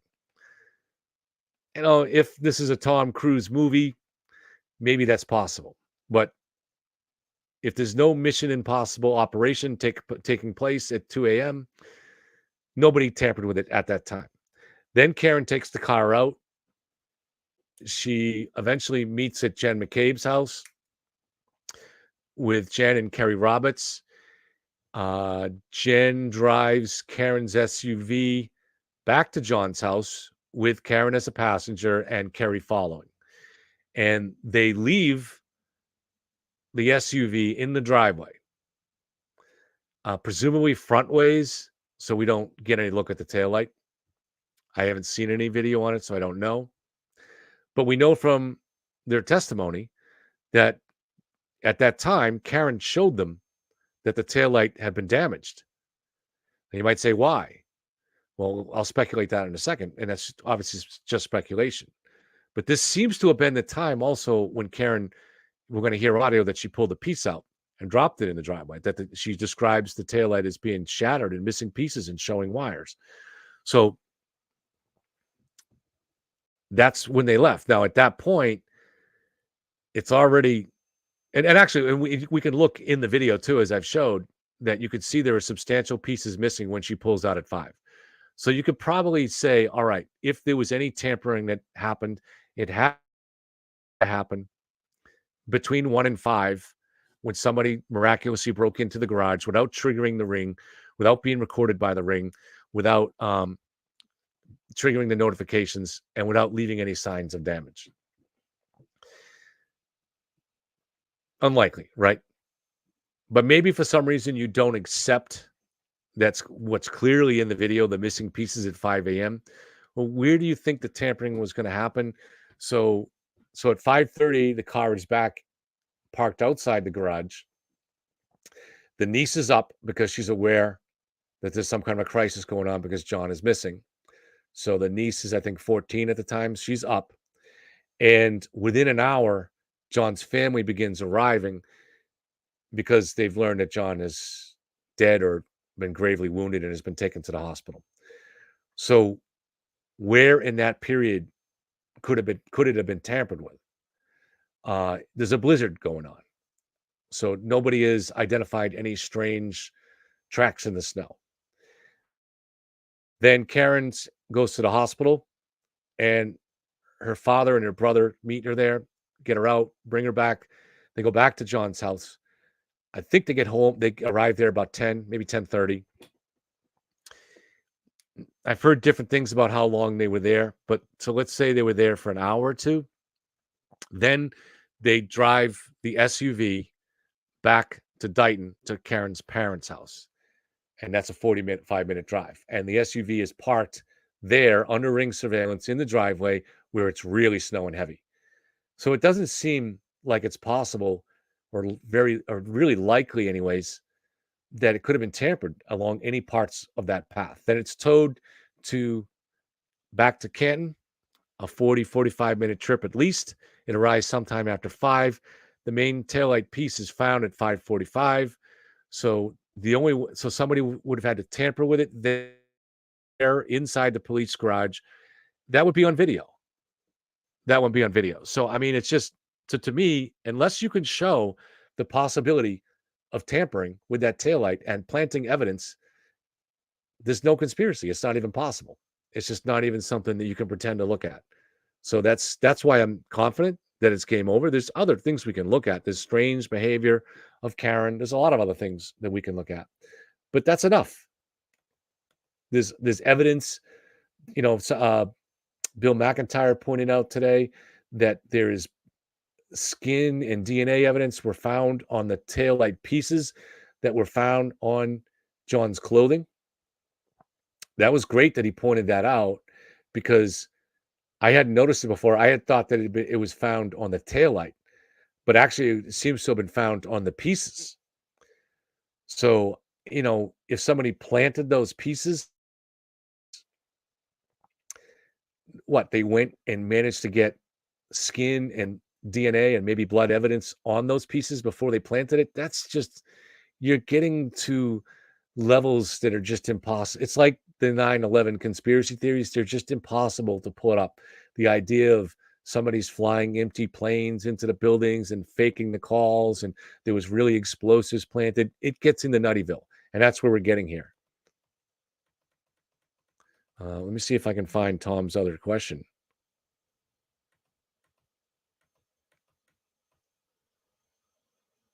The question was from Judy, apparently. Thank you, Tom, for reposting it. Sorry, I didn't see it, Judy. Judy is a good friend of the channel.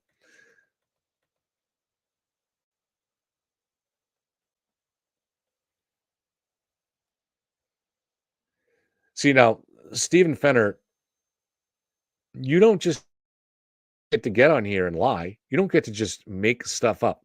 So, for instance, when you say Miss Peters, thank you for at least using her name, is already proven connected to the prosecution, and you have admitted she is your main source. I have never said she's a main source. Never. All right. I like Kate. I consider Kate incredibly intelligent, and she has dug deeply into this case. What she did get me, and my first communication with her was in September, that I couldn't get before, was documents. So like the charging documents, for example. I didn't know how to get them, and nobody else was posting them, and I asked Turtleboy for them, and he wouldn't share them. Turtleboy wanted to monopolize them, and he'd rather highlight the parts he wanted you to see and put it on TV Daily News. So that is primarily what I got from Kate. I now don't even have to get the documents from Kate. I have other sources. I haven't talked to Kate for a while, but that just reminds me I should, because I like talking to Kate, because she's very intelligent and she has interesting ideas about this case. But they're her own ideas. She's had a different theory about John's wounds that's been different than mine. You know, she's smarter than me, so her theory is probably right. But it's her theory, you know. So she is not a main source. I have other sources.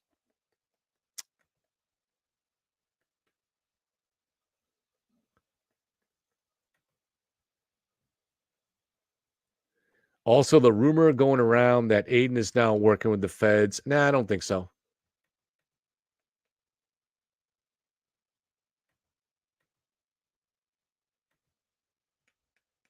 I mean, I think it's possible.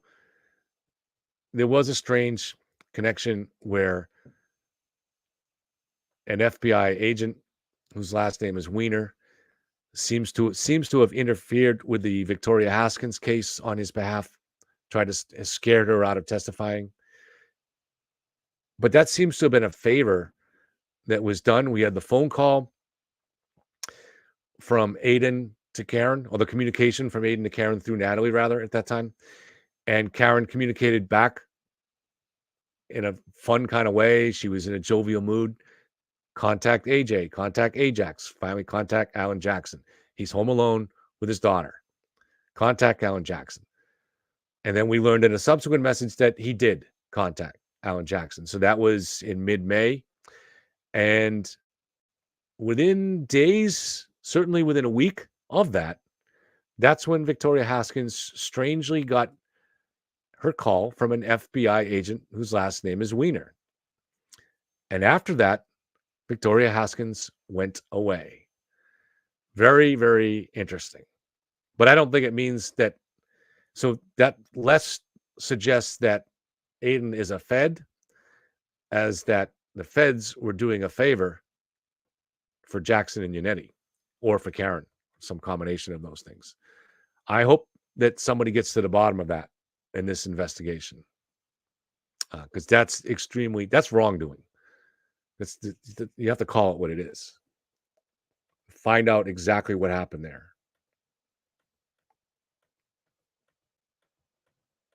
Just reading through the comments.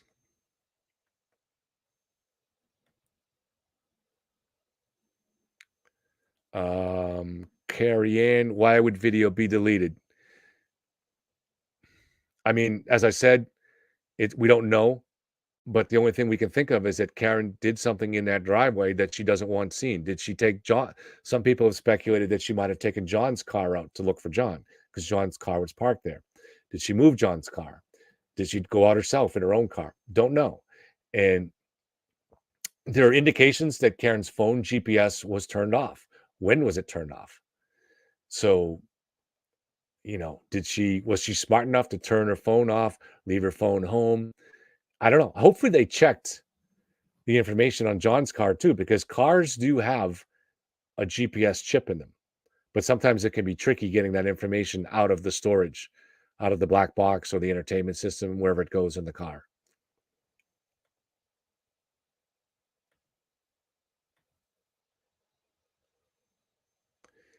Talk on ThawNet says the taillight was cracked, not broken. No, I mean,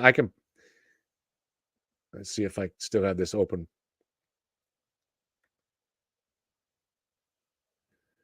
Here you go, kid. There's the taillight in the driveway right there.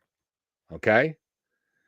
This is amazing to me, watching the Free Karen Read zombies. And I'm not saying that you are Talk on the Net, but I posted this video a few days ago on Twitter, and it's like the belief system is so powerful that you could post a picture of the sunset and they would look at it and say that's not a sunset.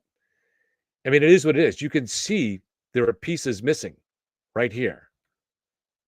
You can see them. There they are. That's not what a taillight looks like normally. There are huge chunks, substantial chunks missing. It is what it is. When I say the chunks are missing, it's from the outer red part of the taillight.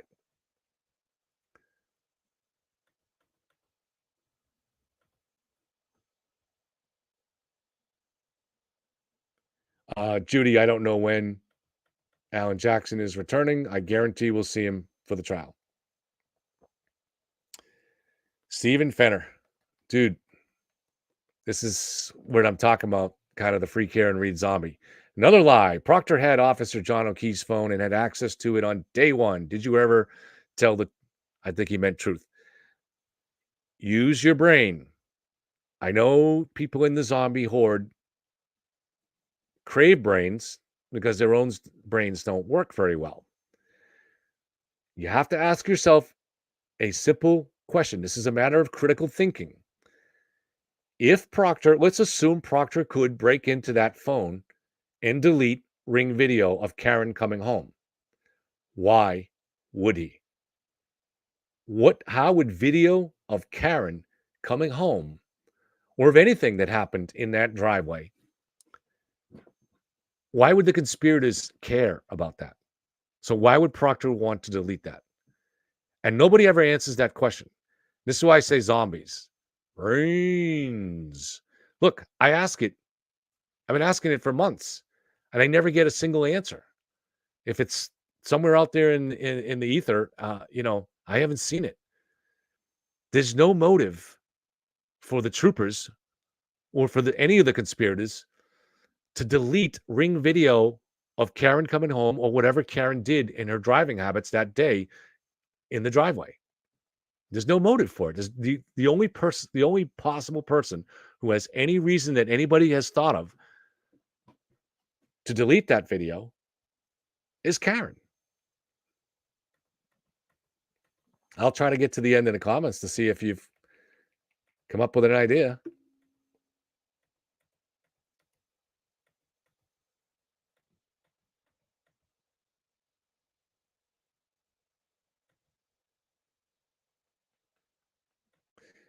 Steven says, Kerry Lama, I'm talking to you. You made a claim that Karen Reed did it. I've just given you all the arguments why it's pretty airtight. The state, we don't know what, I would assume that the state can look at the data of either whether that Ring video was deleted from a phone or from a computer system. But I don't know. We do know in the charging document, it says that Karen had access to the family computer from which the Ring video could be accessed. Does that mean that they can tell that what time it was deleted and from where it was deleted from? I hope so, but I don't really know.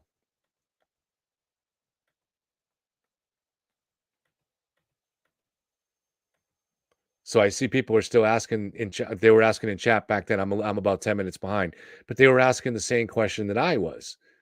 What would be the motive, the purpose, as far as a conspiracy scheme for the conspirators wanting anything deleted on that Ring?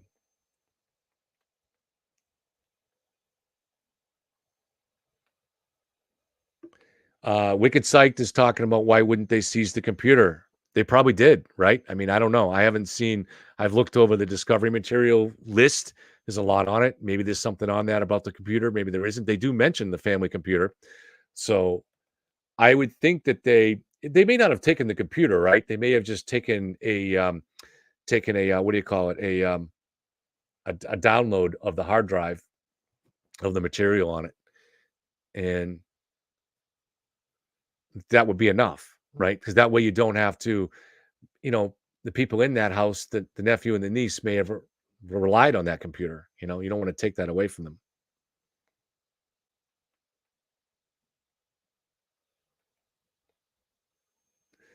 Talk on the Net says the dummies left one video of her leaving. But what, again, it's so frustrating. What was the reason for deleting it for the conspirators? You can't just keep talking about who had access to it. You have to explain why they would do it.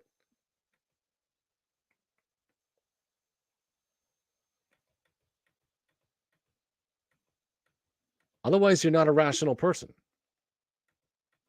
I'm going to keep rolling down, trying to get caught up in chat and see if Steven ever becomes a rational person and has a thought here.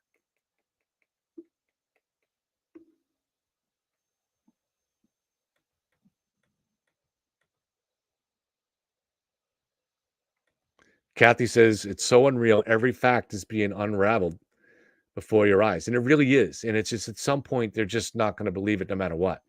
And that's kind of what happens with some of these cases or any belief system thing or conspiracy theories. There's just no evidence that you can ever bring them. And I think even if Karen confesses, they're not going to believe it. They'll say the feds made him do it. I'm not the feds. The state made him do it. So Stephen is saying that Kerry, critical thinking skills are not her skill, but what are his? You have to answer this question. I'm going to keep rolling down, and hopefully you'll at least give us a theory. God. Coffin Chrissy says, Stephen, I'll appeal to your common sense. She's asking the same thing I am. Who has motive to delete something that makes Karen Reed look guilty and leave something that makes her look innocent? Right, exactly. That's a good point. So if you're the conspirators and you're deleting stuff on the Ring, why do you leave the part about her backing into John's vehicle?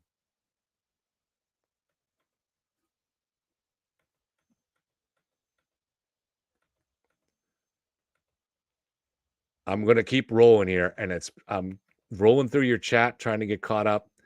And so I've gone through 20 minutes of chat here, and Stephen Fenner refuses to provide any even speculation or hypothesis as to why Trooper Proctor or any conspirator would delete the ring. He just won't do it. He just can't do it. And that should mean something to him. If you're see when I'm going down theories, right? And you do this when you're running through every particular angle of a case. And we did a lot of it this summer, and we still do it now. Whether it's the theory of the accident reconstruction, what could happen, or what a witness saw, and you line up all the different possibilities in your head, or you line them up in discussions with other people, and you say, okay, there's door number A, there's door number B, there's door number C, and you run down each possibility. But if you're trying to get from A to D, and C is reason or motive for why they would do it, if you can't get past that, you should stop and eliminate that from your whole thing. If there's no reason for Trooper to speculate, if you can't even come up with a potential reason for Trooper Proctor to delete that video, you have to give up on the whole pathway.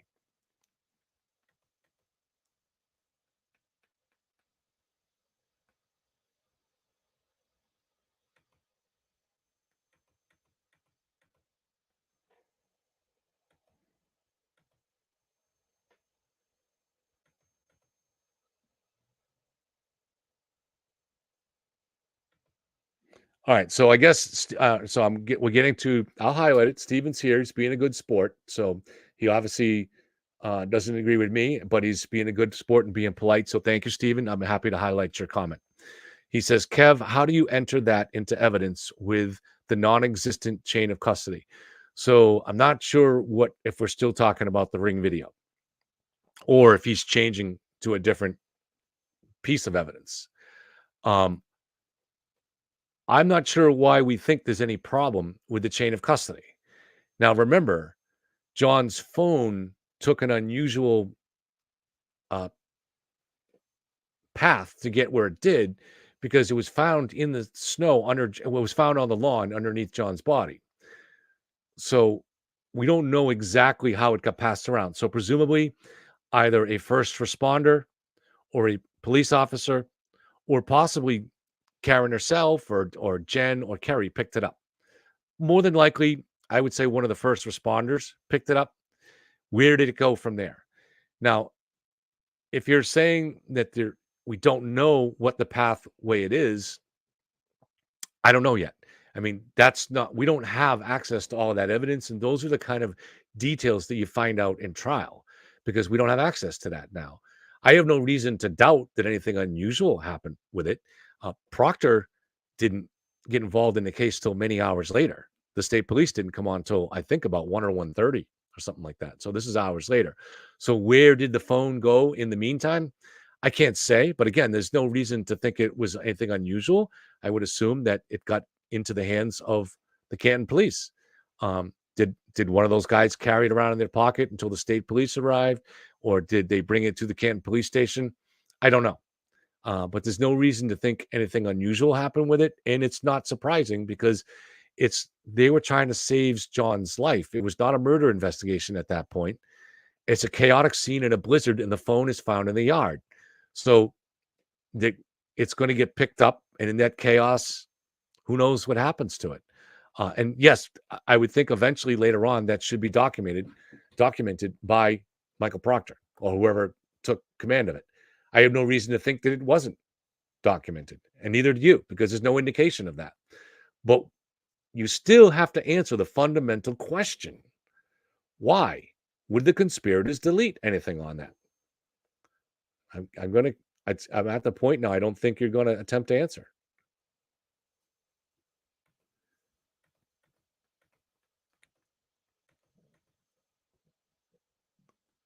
Coffee Kristen is a lawyer in Michigan and California. Oh, cool. Now we have other lawyers involved with us here, but I tend to forget which one's a lawyer. So it'd be great to have access to people with legal expertise.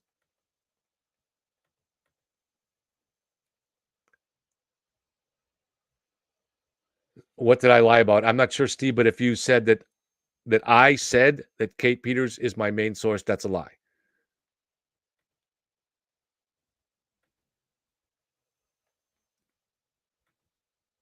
I've always been up front about my sources. I can't name them all for obvious reasons. That's the nature of a source.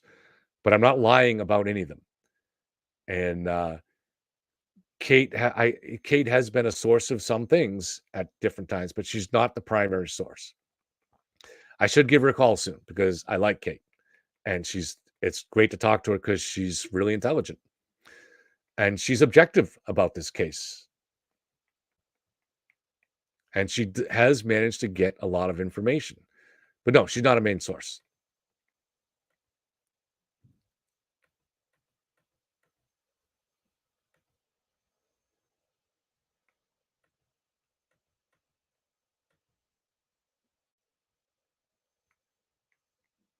Ashley, thank you, says Kate is honest and cares about the truth.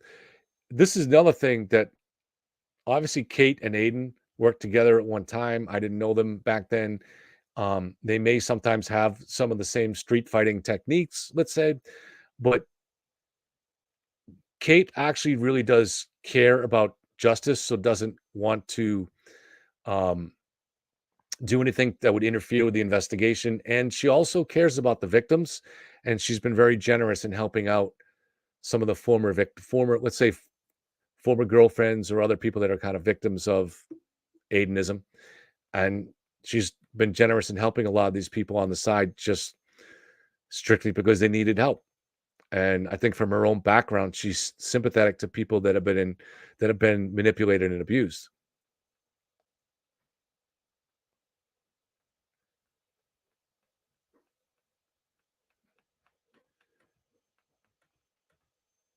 So, Stephen, I'm looking at probably a half hour's worth of comments, and it looks like you're not going. So, can we admit you're not going to even attempt to suggest a reason why Michael Proctor would delete any of that video?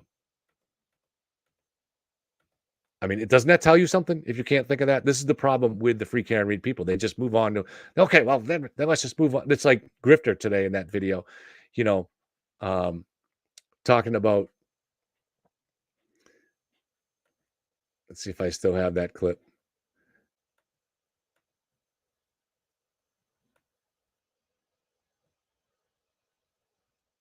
No, it didn't open. And this is just, it's not important, but I'm going to play this for you guys because it's just kind of funny because Sorry, kids. And there's a good chance that one of these camera angles will show the condition of the taillight. TikTok, one of the most absurd conspiracy theories in history, is about to disappear like April snow. So if you like the snow, enjoy it for a few days. Yeah. And and I love Sean to death. But if I'm being 150% honest. And by the way, he's reading from a post that I put on Twitter. I don't know what the glare would do without me to generate material for him, but I hope that he's learning to become a little bit of a better thinker, even though he's grifting on the case, starting to understand logic and things like that.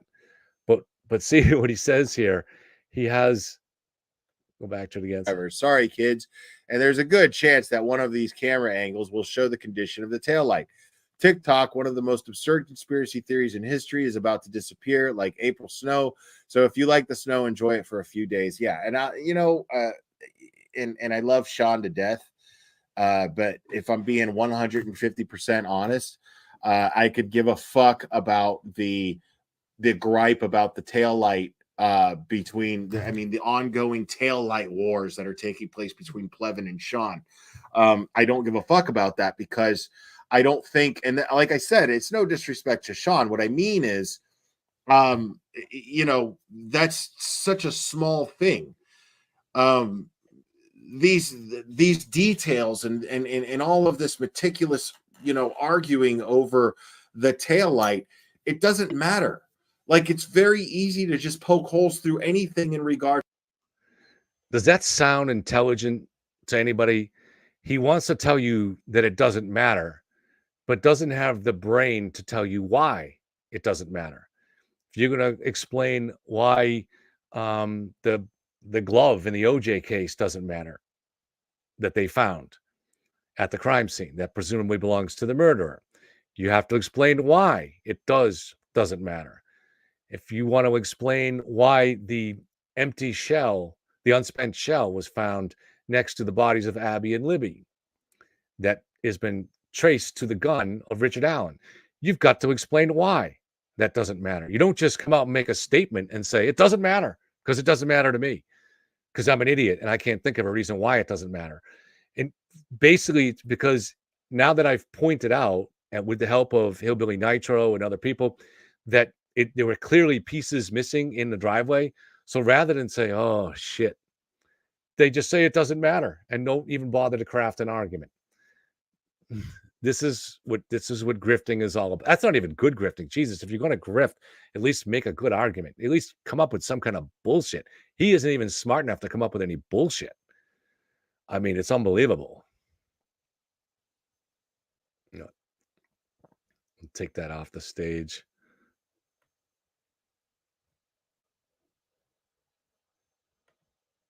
All right, so you're back to my ugly mug. I'm looking through some comments again and see if so Steven, let's see, he's just not going to answer that question. He's just not going to do it. Here we go again. Kev is going to sink himself again. Dude, so we're looking back at over a half hour here where you've told us that Proctor could have deleted that video, and we've asked you what motive he would have. I'm not even talking about what motive he would have to help the Alberts. I'm talking about what motive would anybody have as part of a conspiracy to delete video of Karen coming home, or delete any video in that driveway in the early hours of the morning. If you can't answer that, dude, you got to say, man, maybe my thinking isn't so good.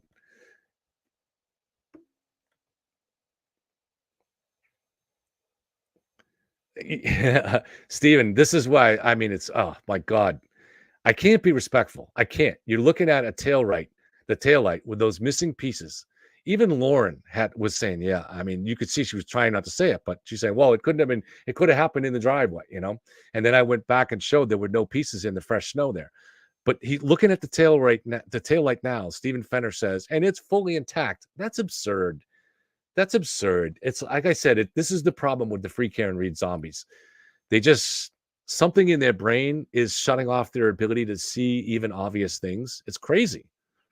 I've never seen anything like it, but I don't think it's a new thing. It goes on in other cases where people just really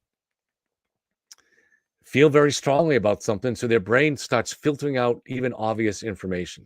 And that's the scary part of this, because people have to recognize this in themselves as citizens and as anything in life. If you can actually convince yourself that the sky is purple just because you have some other theory that doesn't fit, it's dangerous. This is what's dangerous about the human brain, is that people that are not rational, that can't think straight, wow, it disturbs me.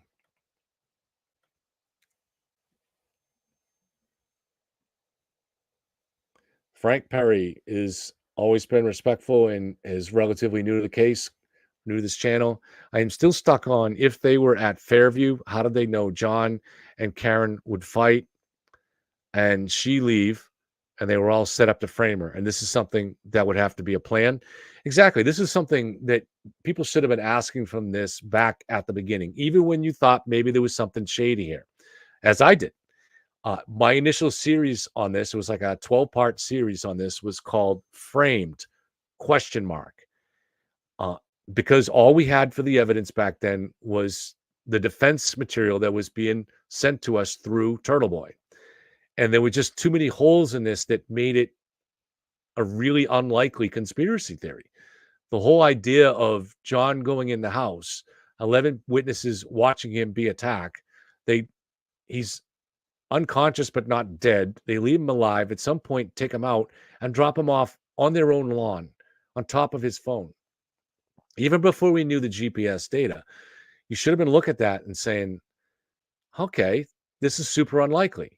Maybe it happened, right? And let's look at all the evidence, and it's fascinating, but you should have been saying to yourself, this is pretty damn unlikely. Why would all 11 of those people keep quiet in a murder that they didn't commit? Why would Trooper Proctor, even if he had some connection to the Alberts, risk all his life for this? It's just, you had to be asking those questions. And if you weren't, that tells you that you really just wanted to buy into this conspiracy theory for some reason, for whatever reason. But that means it's based on your need, your psychological or emotional need. It's not based on you sitting there and trying to weigh the evidence as an objective, independent person.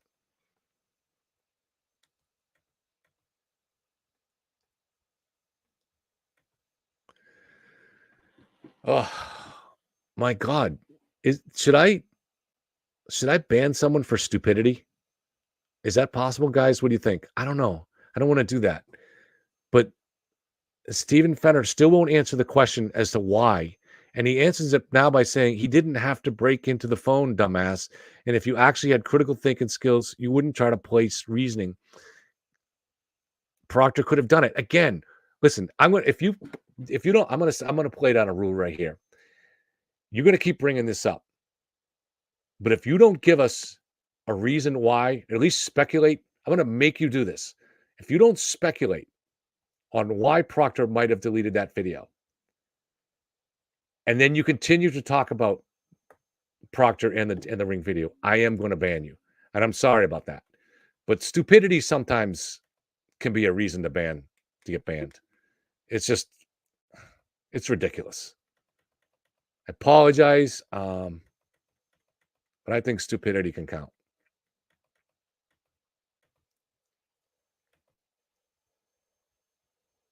Okay, at least Unsafe Bot, thank you, is going to attempt. He will pick up what Fenner can't. He says, the possibility that the state troopers deleted it because it showed her taillight clearly intact hasn't come up as a possibility. But as I've said, Unsafe, this is the reason that doesn't make sense either.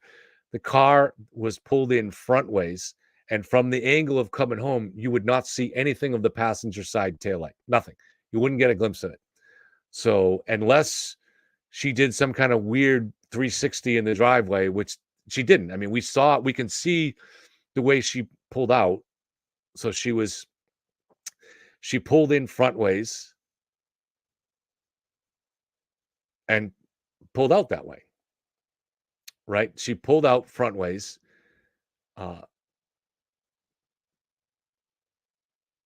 I apologize. She pulled out backways. Yeah. She did it like anybody does it. You pulled in frontways and she pulled out backways, backed into John's car, and then came forward this way. So that means she came in frontways and you wouldn't have seen the taillight. So there's absolutely no reason for the trooper to delete it. Thank you for at least trying, though. God. It doesn't matter, he says, this is Stephen Fenner, what motive could be, all that matters is he could. No, it does matter, because when you're trying to think about logically, you have to explain why. All right, you have to at least attempt to explain why.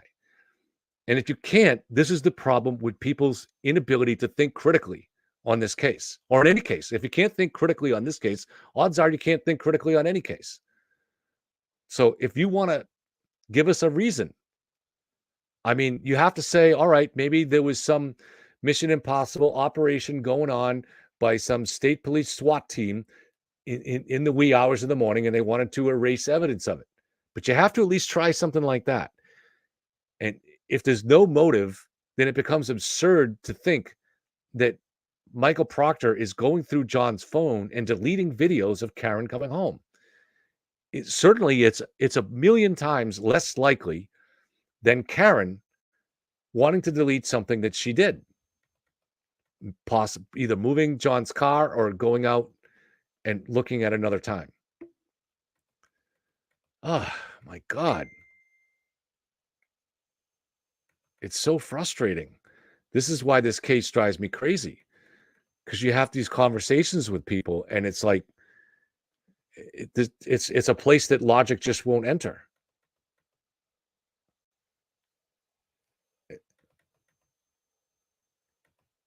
All right, let's move on from the ring. It's getting late. Let's see if there's any other interesting questions that have nothing to do with the ring video. I'm sick of it. To me, the better possible solution, the better possible innocent solution is that for some reason, I can't imagine why, maybe because of the storm conditions or whatever, for some reason, that Ring video just didn't record Karen coming home. Now, that seems super unlikely to me.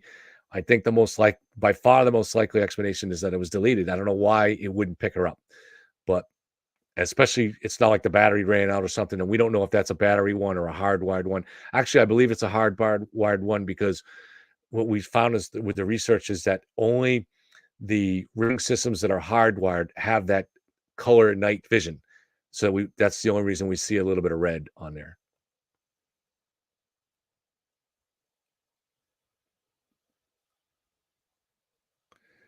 This is this is where I get to. So this is talk on the net.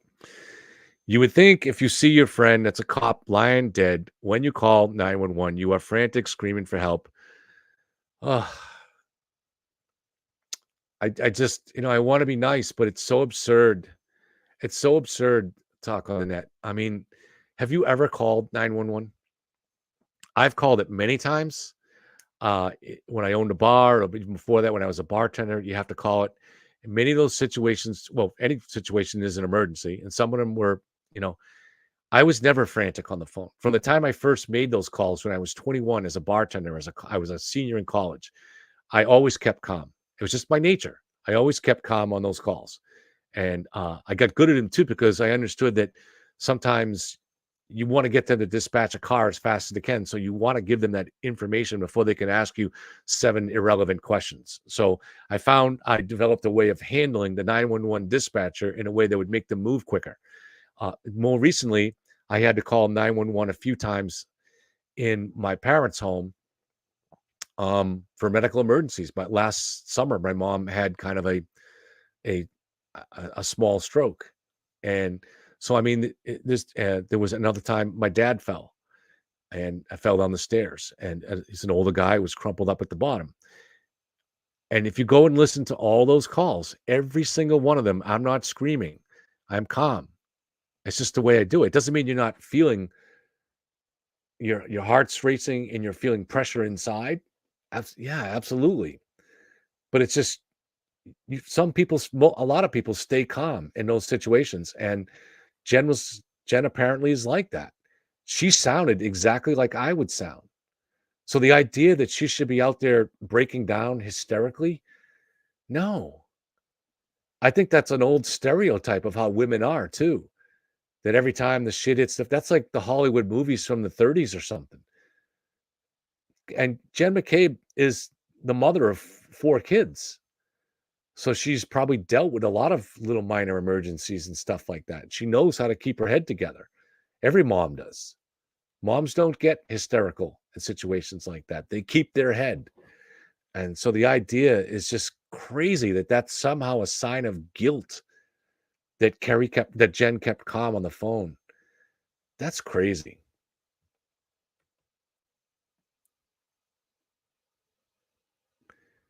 Oh my God. All right. This is just nutty. So the next one is someone is saying that it's you identify it as a cop. No, you say there's a man down. That's it. You don't give them any more. Once you call the police and you say there's a guy passed out in the lawn, he's in bad shape, please send someone. They don't send it any faster if it's a cop. They're coming full speed. All right, that's what they do. What do you think? They're taking the time? No, I would not have identified it as a cop either. It's just ridiculous. And oh God, it's so frustrating. You're looking for reasons to find a conspiracy here, and those are the thinnest, most meaningless things you could ever imagine.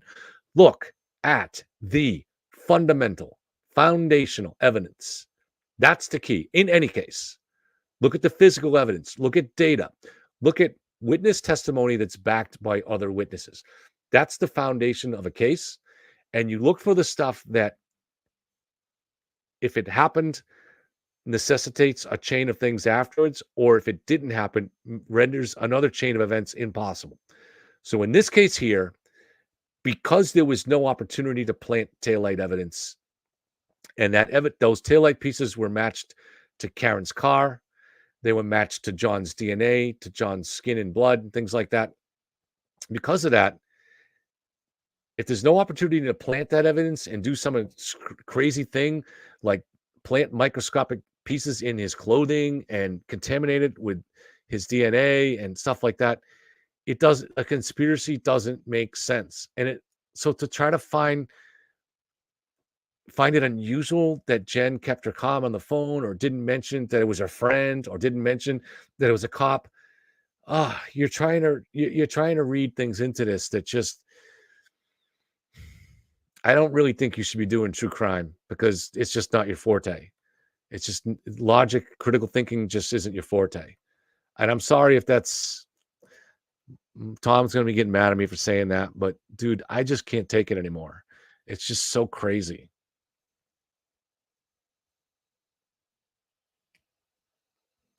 And, no more than for me, I don't look at Karen and say I never put much stock even in her words, to tell you the truth. Like, there are now 5, we found out there are 5 first responders that said that Karen said I did it at the scene. I never put much weight on that, because we don't know what she said or why she said it or what frame of mind she was in. Was she asking the question? Was she freaking out? I don't know what was on her mind when she said it. Now, I'm guessing, my understanding is that her words on that might have an impact on the jury. I don't know. But for me, it does not have an impact. I want to look at the hard evidence. That's what I want to look at. I don't come into the case deciding that there's a conspiracy or there isn't, that the trooper is corrupt or is not, or that he's good at his job or he isn't. I don't come in with any of that. I come in with just looking at the fundamental evidence and the opportunities here to either commit a crime or not commit a crime, for there to be a cover-up or not be a cover-up, those kind of things. You just look at the fundamental evidence. Now, sometimes, in many cases, that evidence isn't strong enough to tell you what the truth is, because especially where there's no witnesses. So a lot of cases like that, maybe even most cases, maybe even a majority of cases, it may not be easy to get a very clear picture. But in this case, it's pretty clear, at the way it turns out, that the foundational evidence, just like in the Delphi murders, I'm not going to bore you with that now, but those are very important case. That's another trial coming up in May. And if you run down all of the evidence, there really was no way for anybody.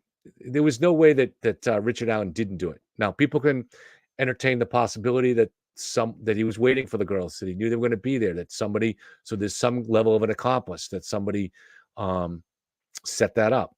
I don't think that's the case, but I'm open to it. We'll see what the evidence is. But there's no question that he did it. There's even a possibility he had an accomplice, right? There's no evidence for it. Can't rule it out. But the evidence that he did it and that he is therefore guilty of it is pretty airtight. And I think you've reached the point where that's the case here in the Karen Read case too.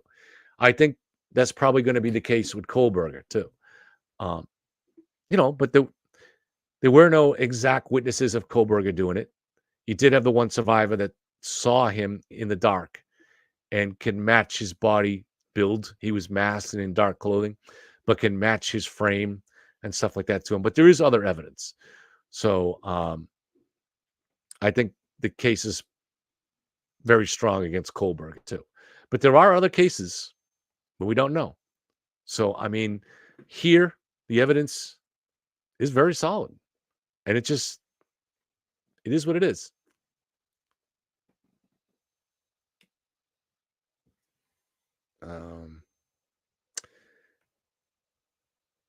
Pretty close to the end. I'm caught up on. So Nima says, Kevin, when you mentioned Karen had part of her taillight removed, why did Sean say it? Was Gretchen Voss who said that? To my knowledge, Gretchen Voss has never said anything about the taillight being removed. But what I would say is that, so we're learning the process of how these investigations work. And so the car is towed to a location. I don't know, we'll hear in the testimony, but I think the reason they took it to Canton was because it seems to be standard, from what my research showed, standard nationally, that in a pedestrian vehicle homicide case, they want to take the vehicle close to the scene of the crime, because there's a chance they may take it out to the scene of the crime to do things like look at visibility, point of view, things like that from the scene. Now, I'm not saying they did that. They did do something similar to that here, but I don't know if they brought Karen's actual SUV out or they just found another SUV, excuse me, that was the same make and model and used that, because that's, but I think that's the initial reason that they took it to Canton. Don't know. Then the next thing is it's in that secure location, and the state police chem team comes in, and they take, I'm not, probably days. I'm not, I'm not sure how long. Maybe it's a day, maybe it's days. Certainly it's hours. And they go over every part of that vehicle, inside and outside, looking for any type of evidence. Then the cars teams comes in, and they're the experts in the cars. And they go over every bit of the car, looking for damage, signs of all the stuff involved. They test the car, do things like that. As a final or a late step in that process, they remove the taillight, presumably because they're going to try to match the pieces that were found at the scene to the taillight, and it's easier to do that once you took it out. Don't know that's just my guess on that part of the explanation, but there's no reason. There's certainly no way that removing the taillight would help the conspirators. That's the crazy part. When Sean tried to show me that last summer, I'm like, I don't get it, Sean. What do you say? And he's kind of like Steve Fenner. He doesn't really explain things. You ask him. So I say, well, how would removing the taillight further the conspiracy? Why would the conspirators do that? And he doesn't even attempt an answer. This is what he did last summer, and this is why I didn't make anything of that evidence. I was like, all right, this doesn't mean anything to me. I can't do anything with it. It doesn't tell me. I can't imagine how this helps the conspiracy. And so because of that, this is the problem with it. And so to me, it just became irrelevant. And that's how it's always remained to me. You can't just say, well, the taillight was removed. Okay, but how does that help the conspirators? And if you can't think of a reason, you kind of have to dismiss it.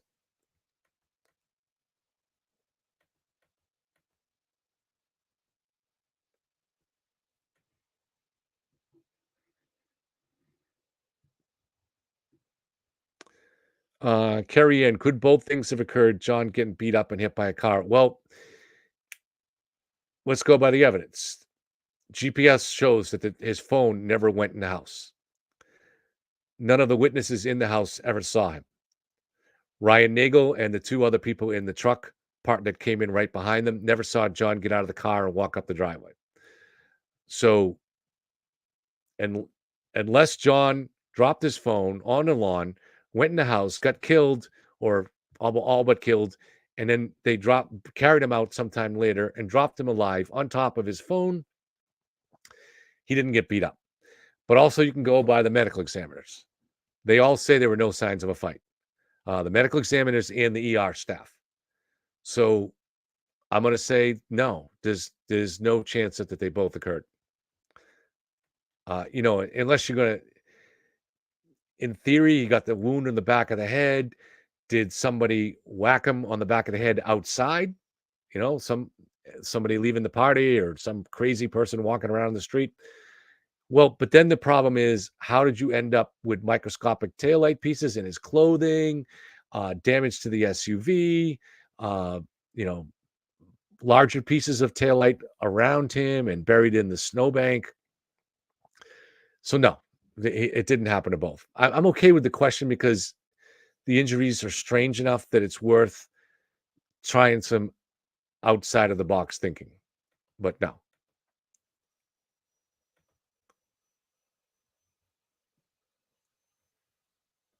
Even TB has a problem with Jen's confidence walking into court and not cowering, hiding like he's used to because she's innocent.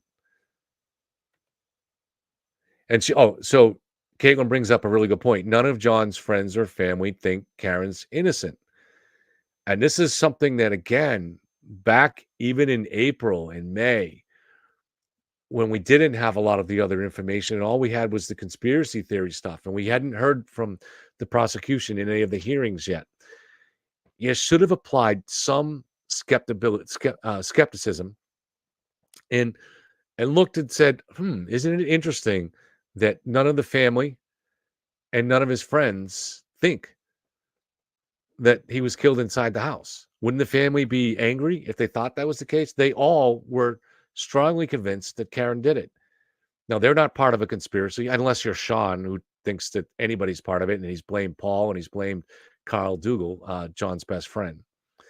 It's lunatic. Nope, they're not. They are not. They are simply not dog bites, and it's no longer. You're not going to see that brought up in trial. You were shown a picture. Yes, they look like the pattern of scratches, but a dog, a German Shepherd, is going to attack with its jaws, with its mouth. There's not going to be claw marks. There's not going to be nail marks all over your arm like that. It does. That's not how they fight. They latch on and they hold on. The damage on John's arm was shallow. If you Google dog bites, in fact, why don't I do that right now?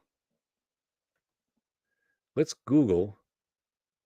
I'll do it on Bing because the images are a little easier to look up.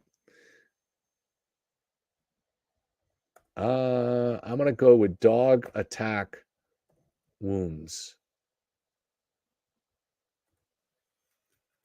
And whatever comes up, this will be what we go with. All right, so let me share it with you.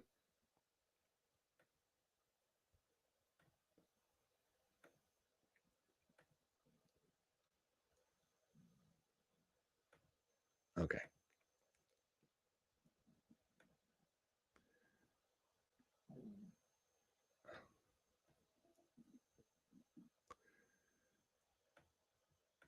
Let's see, that's as big as I can make it. Let me make it big. All right. So here are, I just searched using Bing's search engine for dog attack wounds. And let's see if any, look. These top ones here, you can see the punctures and you see nothing from nails.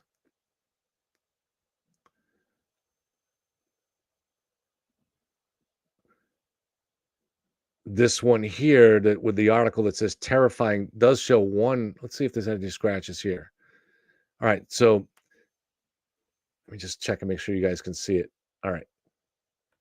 So you can see there that it looks like, I don't know if that's from a nail or from that actually might be from a tooth dragging across the skin.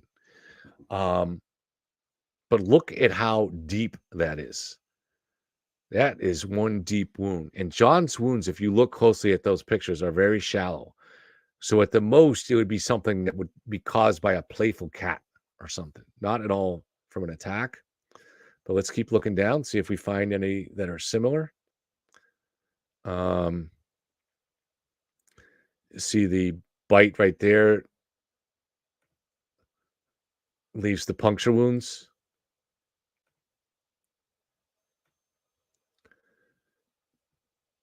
Okay, let's see it. All right, so here's one here that at first you might look at that and say that that's the result of the nails, right? You see those 3 lines there, but those are deep. If you can see them close enough here, those are very deep also. And I would say those are from teeth. And the dog is clamped down and he's trying to pull his arm away, and you get these deep wounds there. You're not going to see that in John's. So you certainly don't see these. So this is the closest I've actually seen. I've searched Bing and Google before, and this is probably the closest I've seen because you have these 3 parallel lines together. But again, look how deep they are. It's totally, totally different than what you see. But this is the closest I've seen. Here's one here that has 1 line and a puncture. All right, this one has some lines here.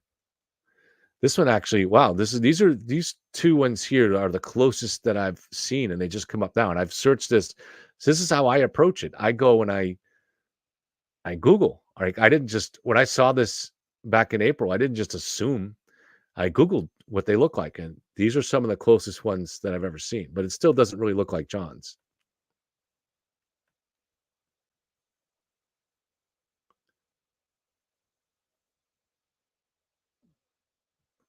So this one kind of has a couple of lines. Again, I think those are probably from the teeth of the dog dragging across the skin.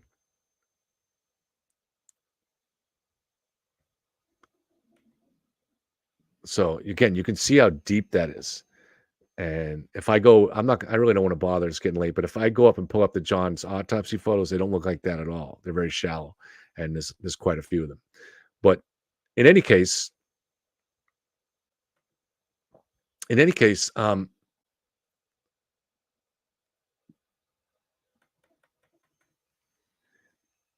the canine testing came back negative on the clothing. So there's no way that there would be a dog attack and those clothes wouldn't be covered with canine material. So you're not going to see the defense bring it up. That part is done.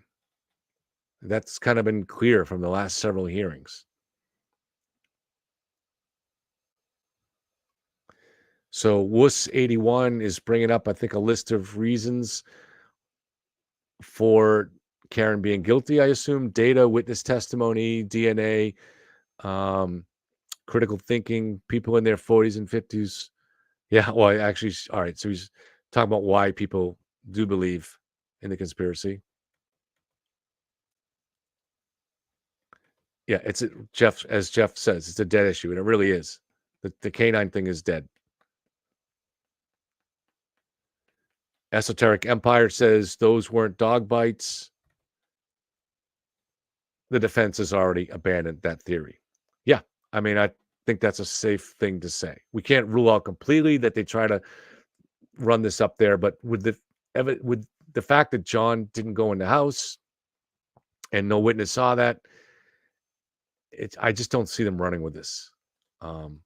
Because if you run with a conspiracy theory with a bunch of stuff that comes across to a jury as dishonest, what happens is the jury now considers everything you say to be not credible.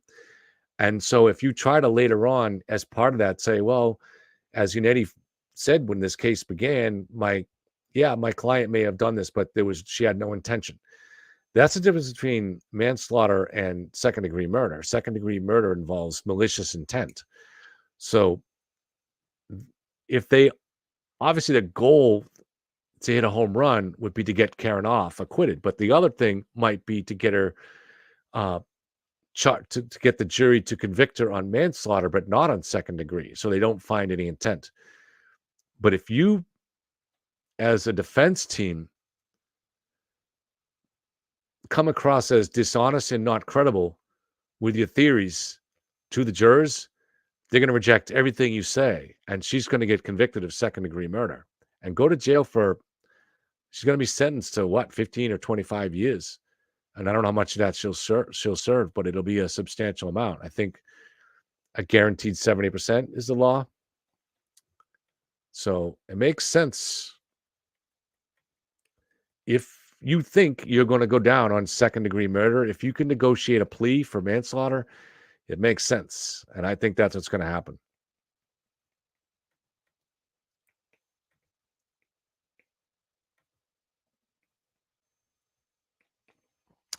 Joey Lorenko says possibly got beat up and badly and stumbled into the yard. Well, this was a theory that we entertained, probably all of us, back in April, but it's no longer possible because the medical examiner is clear that John was not in a fight. If you at first glance at those photographs, the autopsy photos, you see all that swelling around the eyes. But every medical expert has chimed in on this and said, no, when you have an injury that breaks those bones in the back of your skull, it leads to that look.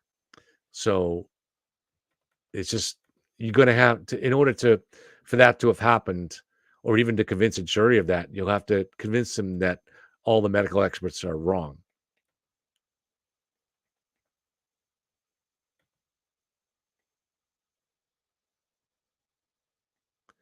So Nima says, Sean admits that he knows it's true that Karen exists, saying she knew they were missing pieces. Well, that's new if he's finally admitting it. So maybe he'll finally let go of the idea of the taillight being intact. But once you let that go, it really is hard to now make the case that Karen is innocent. It's nearly impossible.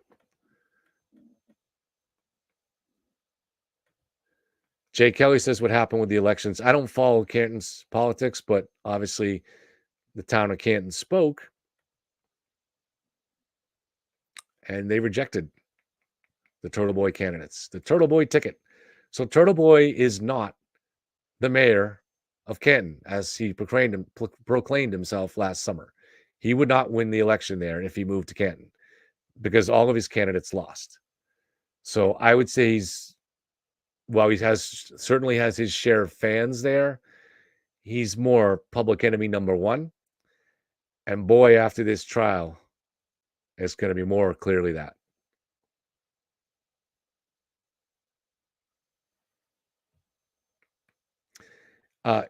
Steve said, again, back to the Proctor stuff, admit that Proctor could have proved it again, but you have to make sense of these theories. But hopefully, as far as the usefulness of that evidence, this argument that we're having on it is irrelevant, because if the state police can't prove from when and where the Ring video was deleted, then it doesn't matter. It's not something that is evidence that would be useful against Karen. It's just useful from us in the public discussing this and trying to speculate on what could have happened here, okay? Which is all we're doing. We're not on the jury. We don't have access to the evidence. We only have access to the 30% of it that's been made public. So, and I think there's a use in that, you know? But we have to, as thinkers, ask those questions. And it's important to be thinking that way. If you're a cop that's trying to solve a case, you need to be thinking rationally like that. What are the possibilities here? What are the logical, build a logic tree. And how far can we get down this branch? And if we can't get to where we need to down this branch, then we have to go back up all the way to the trunk and start down another branch. That's just logic.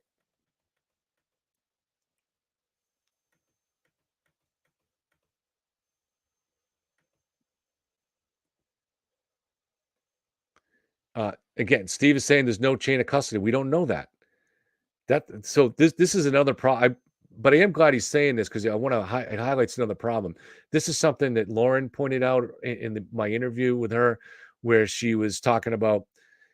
She didn't use the word chain of custody, but she was talking about how John's clothing was not put in evidence for 30 days.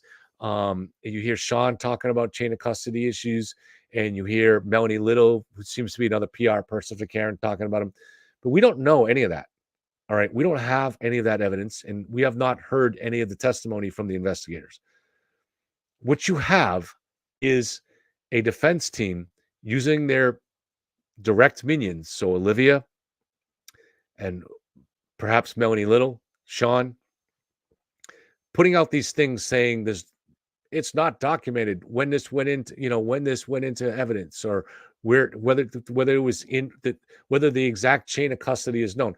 Well, some of those things could end up being problems in the trial, but there's no reason to think that now. We have actually no indication from any document that's public that we can read, or from any motion that's been filed by the defense, or from anything that's been discussed in the hearings. There's literally no indications. All you have, there's no indication of anything to do with deliberately delayed evidence, or chain of custody, or problems of where the evidence was stored. There's nothing. All you have is stuff that is put out through Olivia, who, let's face it, is obviously a paid agent of Karen. She's a PR person. So, and I've said that before on the channel, and she never denies it. So, I mean, so she's injecting things into the public that people just accept without questioning in the way that they should. So when you say there's no chain of custody of evidence, whether you're talking about the phone or the clothing, you're not basing it on any report that we can read. You're just simply saying it because you've seen someone else say it on the internet, presumably Olivia. So I don't think that's very useful. I think you have to have a sense of skepticism and understand that this is what a defense team does. They're going to try to look at things and create an impression in the public. Arthur Prince says, if he was hit by the SUV, I believe he would have crawled for help to the house or the road when people were leaving. Oh, I mean, not if he was unconscious.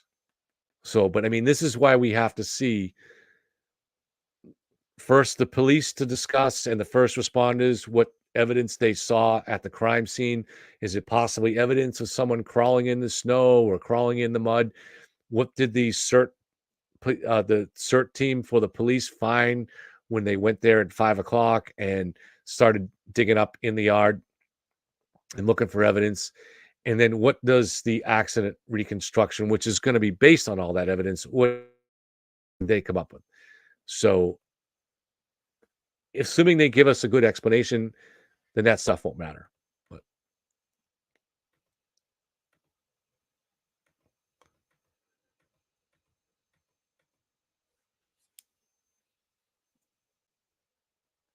Fiona's late, and because she's such a great regular, I'll briefly discuss again the globe motion.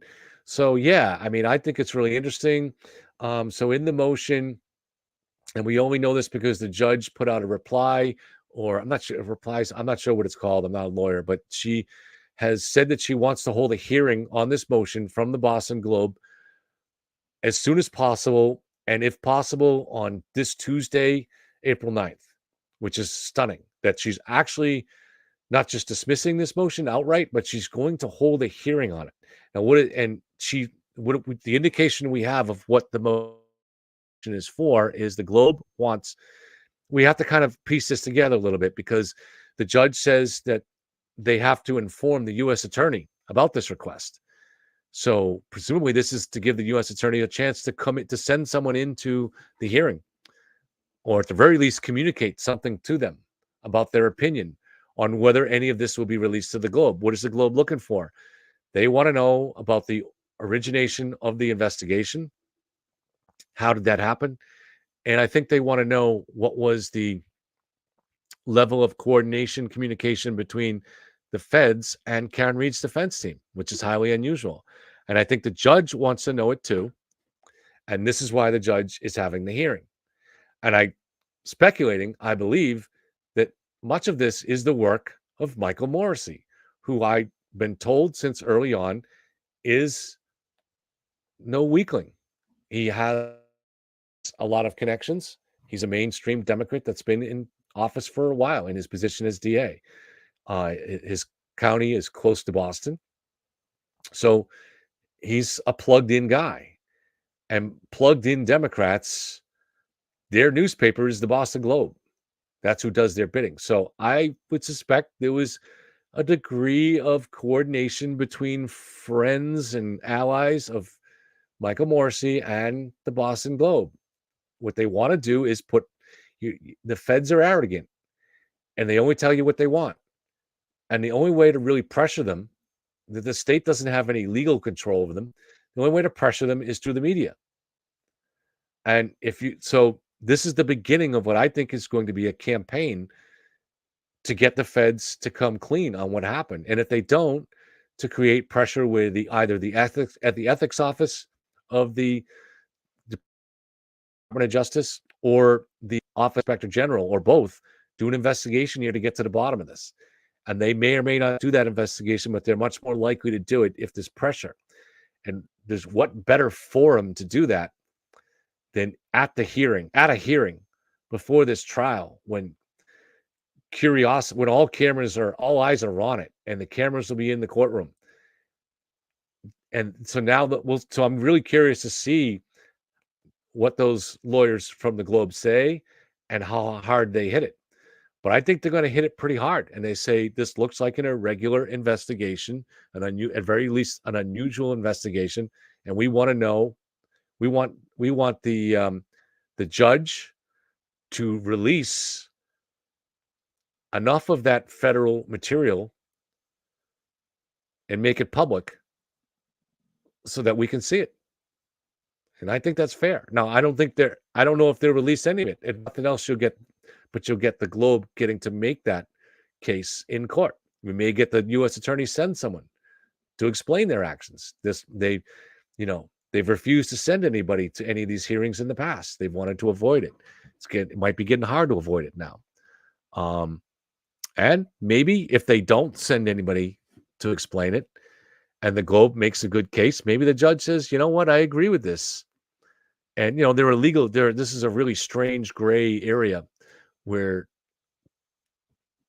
the state has federal materials, but the judge does have that now.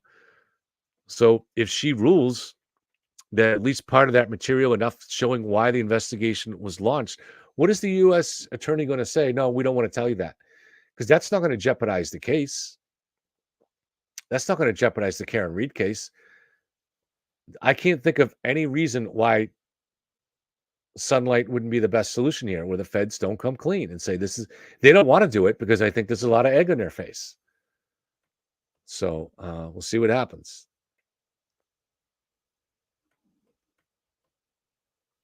I hope that answered it. I hope that there's some of my speculation on that. So we'll see. Nathaniel says, I'm glad you brought this up, Nathaniel, because this is something I finally realized why people ask this question. So Nathaniel asked, Joe, so where's all the blood from his body then? And people have been asking this since this summer. And I always say, my answer is always, I don't understand why you're suggesting there wasn't a lot of blood, because we haven't seen any photos, right? And we haven't seen any reports that indicate that there was a lack of blood. We do know that John's clothing, right down to his underwear, was covered in vomit and blood. That's the one thing we know. So, but I don't know why people are saying there's a lack of blood. I think the human body holds like 6 pints of blood, and the head holds 2 pints. So let's say in theory, 2 pints might have come out, right? Why do we think that there wasn't 2 pints of blood there? And no one has ever answered that. But I kind of realized it today why. It's because of the red little party cups. And people looked at that and they saw these little small samples of blood that was gathered in those cups. And they think that that's John's blood. It is John's blood, but they think that that's all of John's blood. And they gathered that. And so that's why they think there was little blood there. Now I don't have any answers from the cops, but to me, it's always been obvious why the police collected that blood. It's because they believed it might have been somebody else's blood. They looked at the cops, saw John taken away. They saw the swollen face. They saw the scratches on his arm. They saw the broken cocktail glass, and they said, maybe John was in a fight out here. Now, we know that that's not the case now from the medical experts, but it's understandable why the police officers would think maybe he was in a fight. Well, if he's in a fight and you see some blood drops in the snow, not with the body. Now, we don't know where those were found, but they were found somewhere in the snow.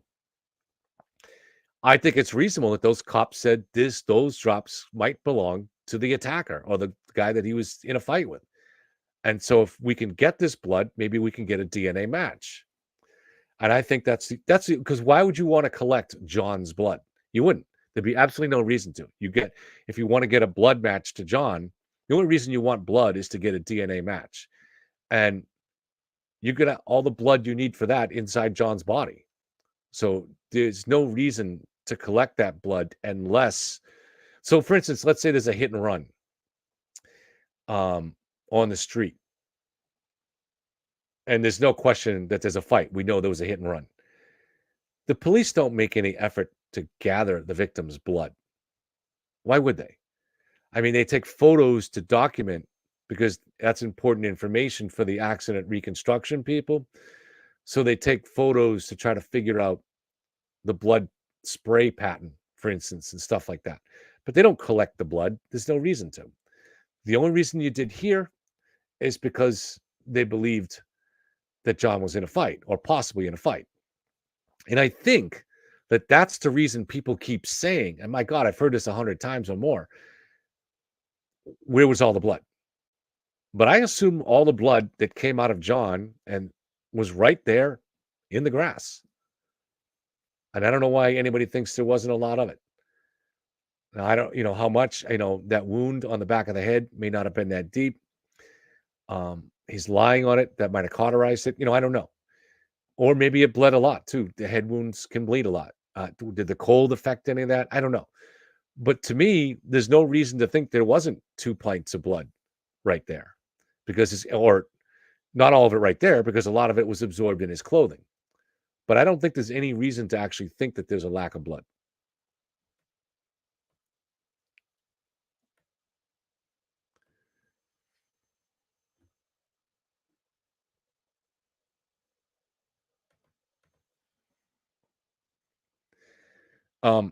Stephen says the disconnect is I'm arguing that what Kevin believes is just opinion and that what he's attempting to present is fact. All right, I tell you when something is fact and when it's an opinion.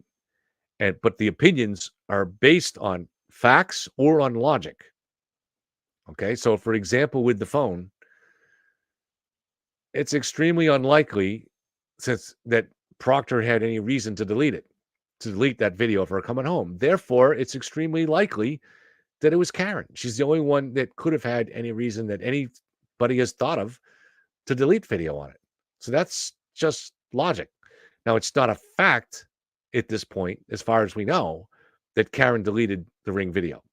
Hopefully, that's in evidence. Hopefully, that'll come out in the trial.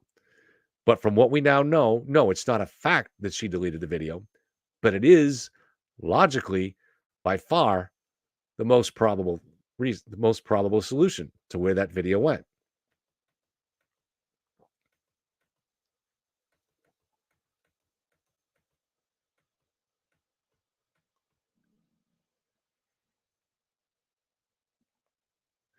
Andy Dufresne says the photos that have been circulating of the autopsy have been photoshopped. I don't know. I've heard that before too, but I'm not going to state it because I don't know it. To me, I don't know. Does that mean they went through it? I don't think they were edited, like in a sense that wounds were erased or added or anything like that. But with photos, you can run them through. You can adjust them in a way that changes wounds to look deeper or more shallow and stuff. So just based on the contrast and different aspects of it. So I don't know, but I mean, to me, looking at the photos is just enough that when I look at the photo that, for instance, when I look at the photo that Alan Jackson showed in court, which probably wouldn't have been in any way filtered, and I zoom in on it, I can see that the wounds are shallow. You can see it. They didn't go deep. Now it's a little tricky because you're looking at autopsy photos as opposed to the way the wounds would look on live flesh. But it's still, when you zoom in on them, they're shallow. They're shallow. They're not something that would come from a violent attack from a German Shepherd.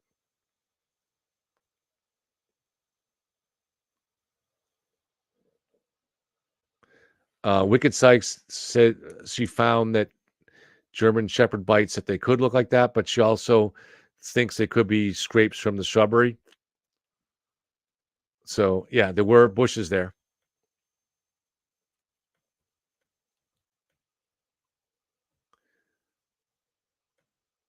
All right. So,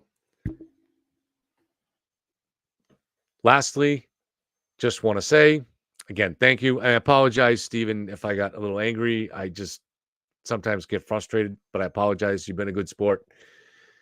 April 20th, a bunch of us are going to the Lizzie Borden house. Reach out to me. You can reserve it there. We're not grifting on this. It's $30.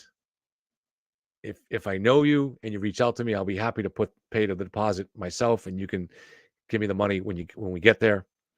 If you want to reserve it yourself, you can do that, but it's $30. That's what the tour is. And then afterwards, if you want to, we're going to meet at Scotty's Pub, which is less than a mile away. Again, I cannot afford to buy everybody dinner. So we'll just go in there and have dinner. I really can't even have any drinks because it's about an hour and a half drive for me. So, and I don't like to drink and drive. So maybe I'll have one beer, or maybe I'll find someone to drive me and have a few more, but probably not. So I probably will be doing coffee and I hear the pub food is pretty good there. So again, that's April 20th. It's a Saturday. This will be technically after the beginning of the trial, but I don't think the actual trial is going to begin until probably the next week, because it's going to take 3, 4, 5 days to seat the jury.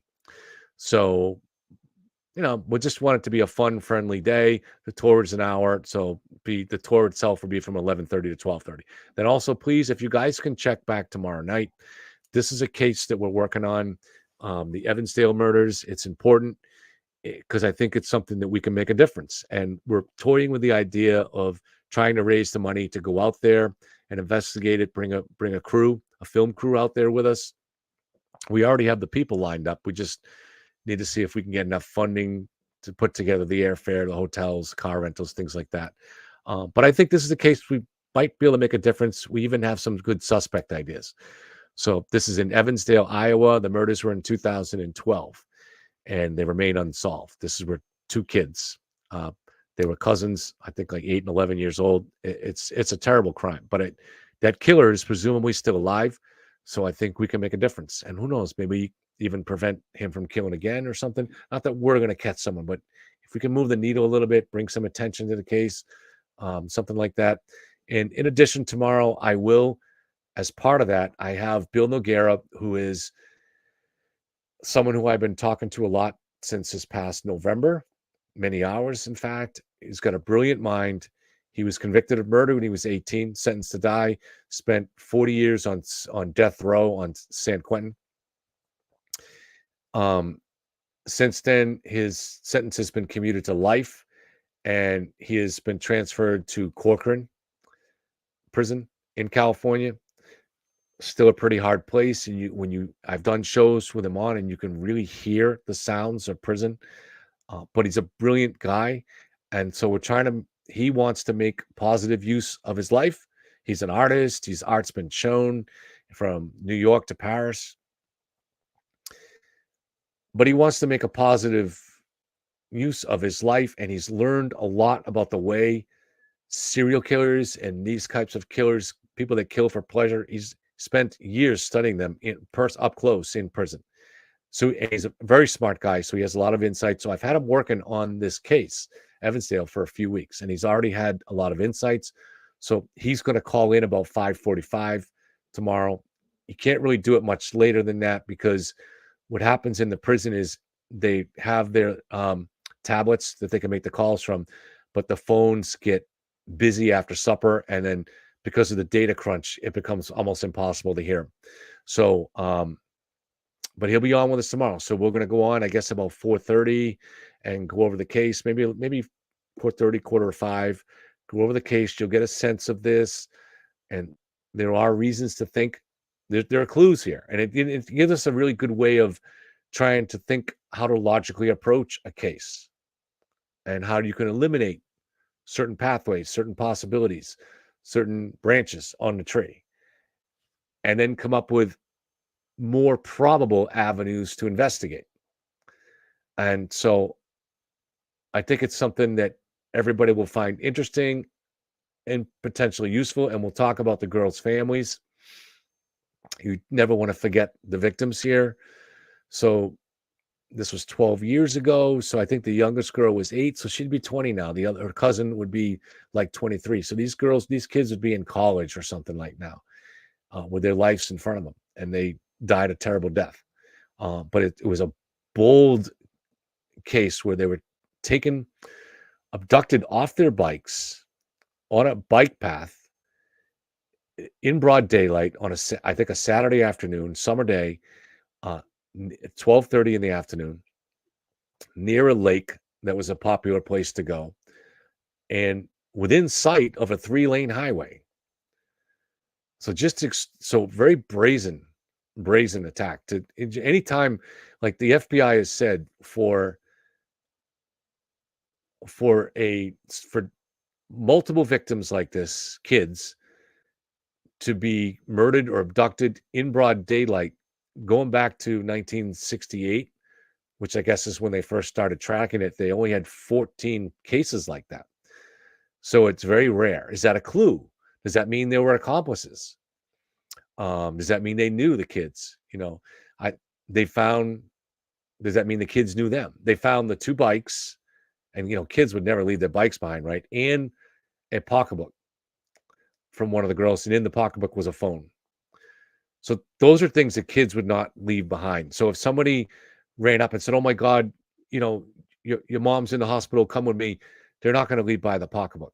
They're not with a phone in it. They'd still have the pocketbook. They probably wouldn't even leave their bikes behind, but they might in a real emergency. So that encounter was violent, or someone used some kind of weapon to scare them, or enough force.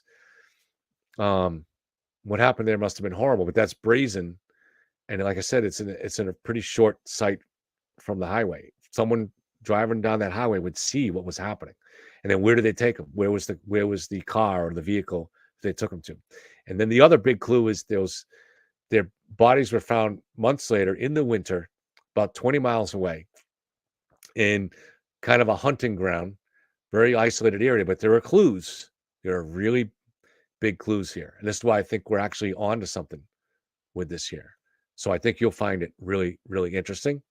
And I think there's a chance that this is one of those weird cases that, I don't know, I just really feel like if we could pull together the funding to get out there, we could make a difference. Tom is wondering if my chat dropped out. That was 15 minutes ago, but hopefully not. Let's see.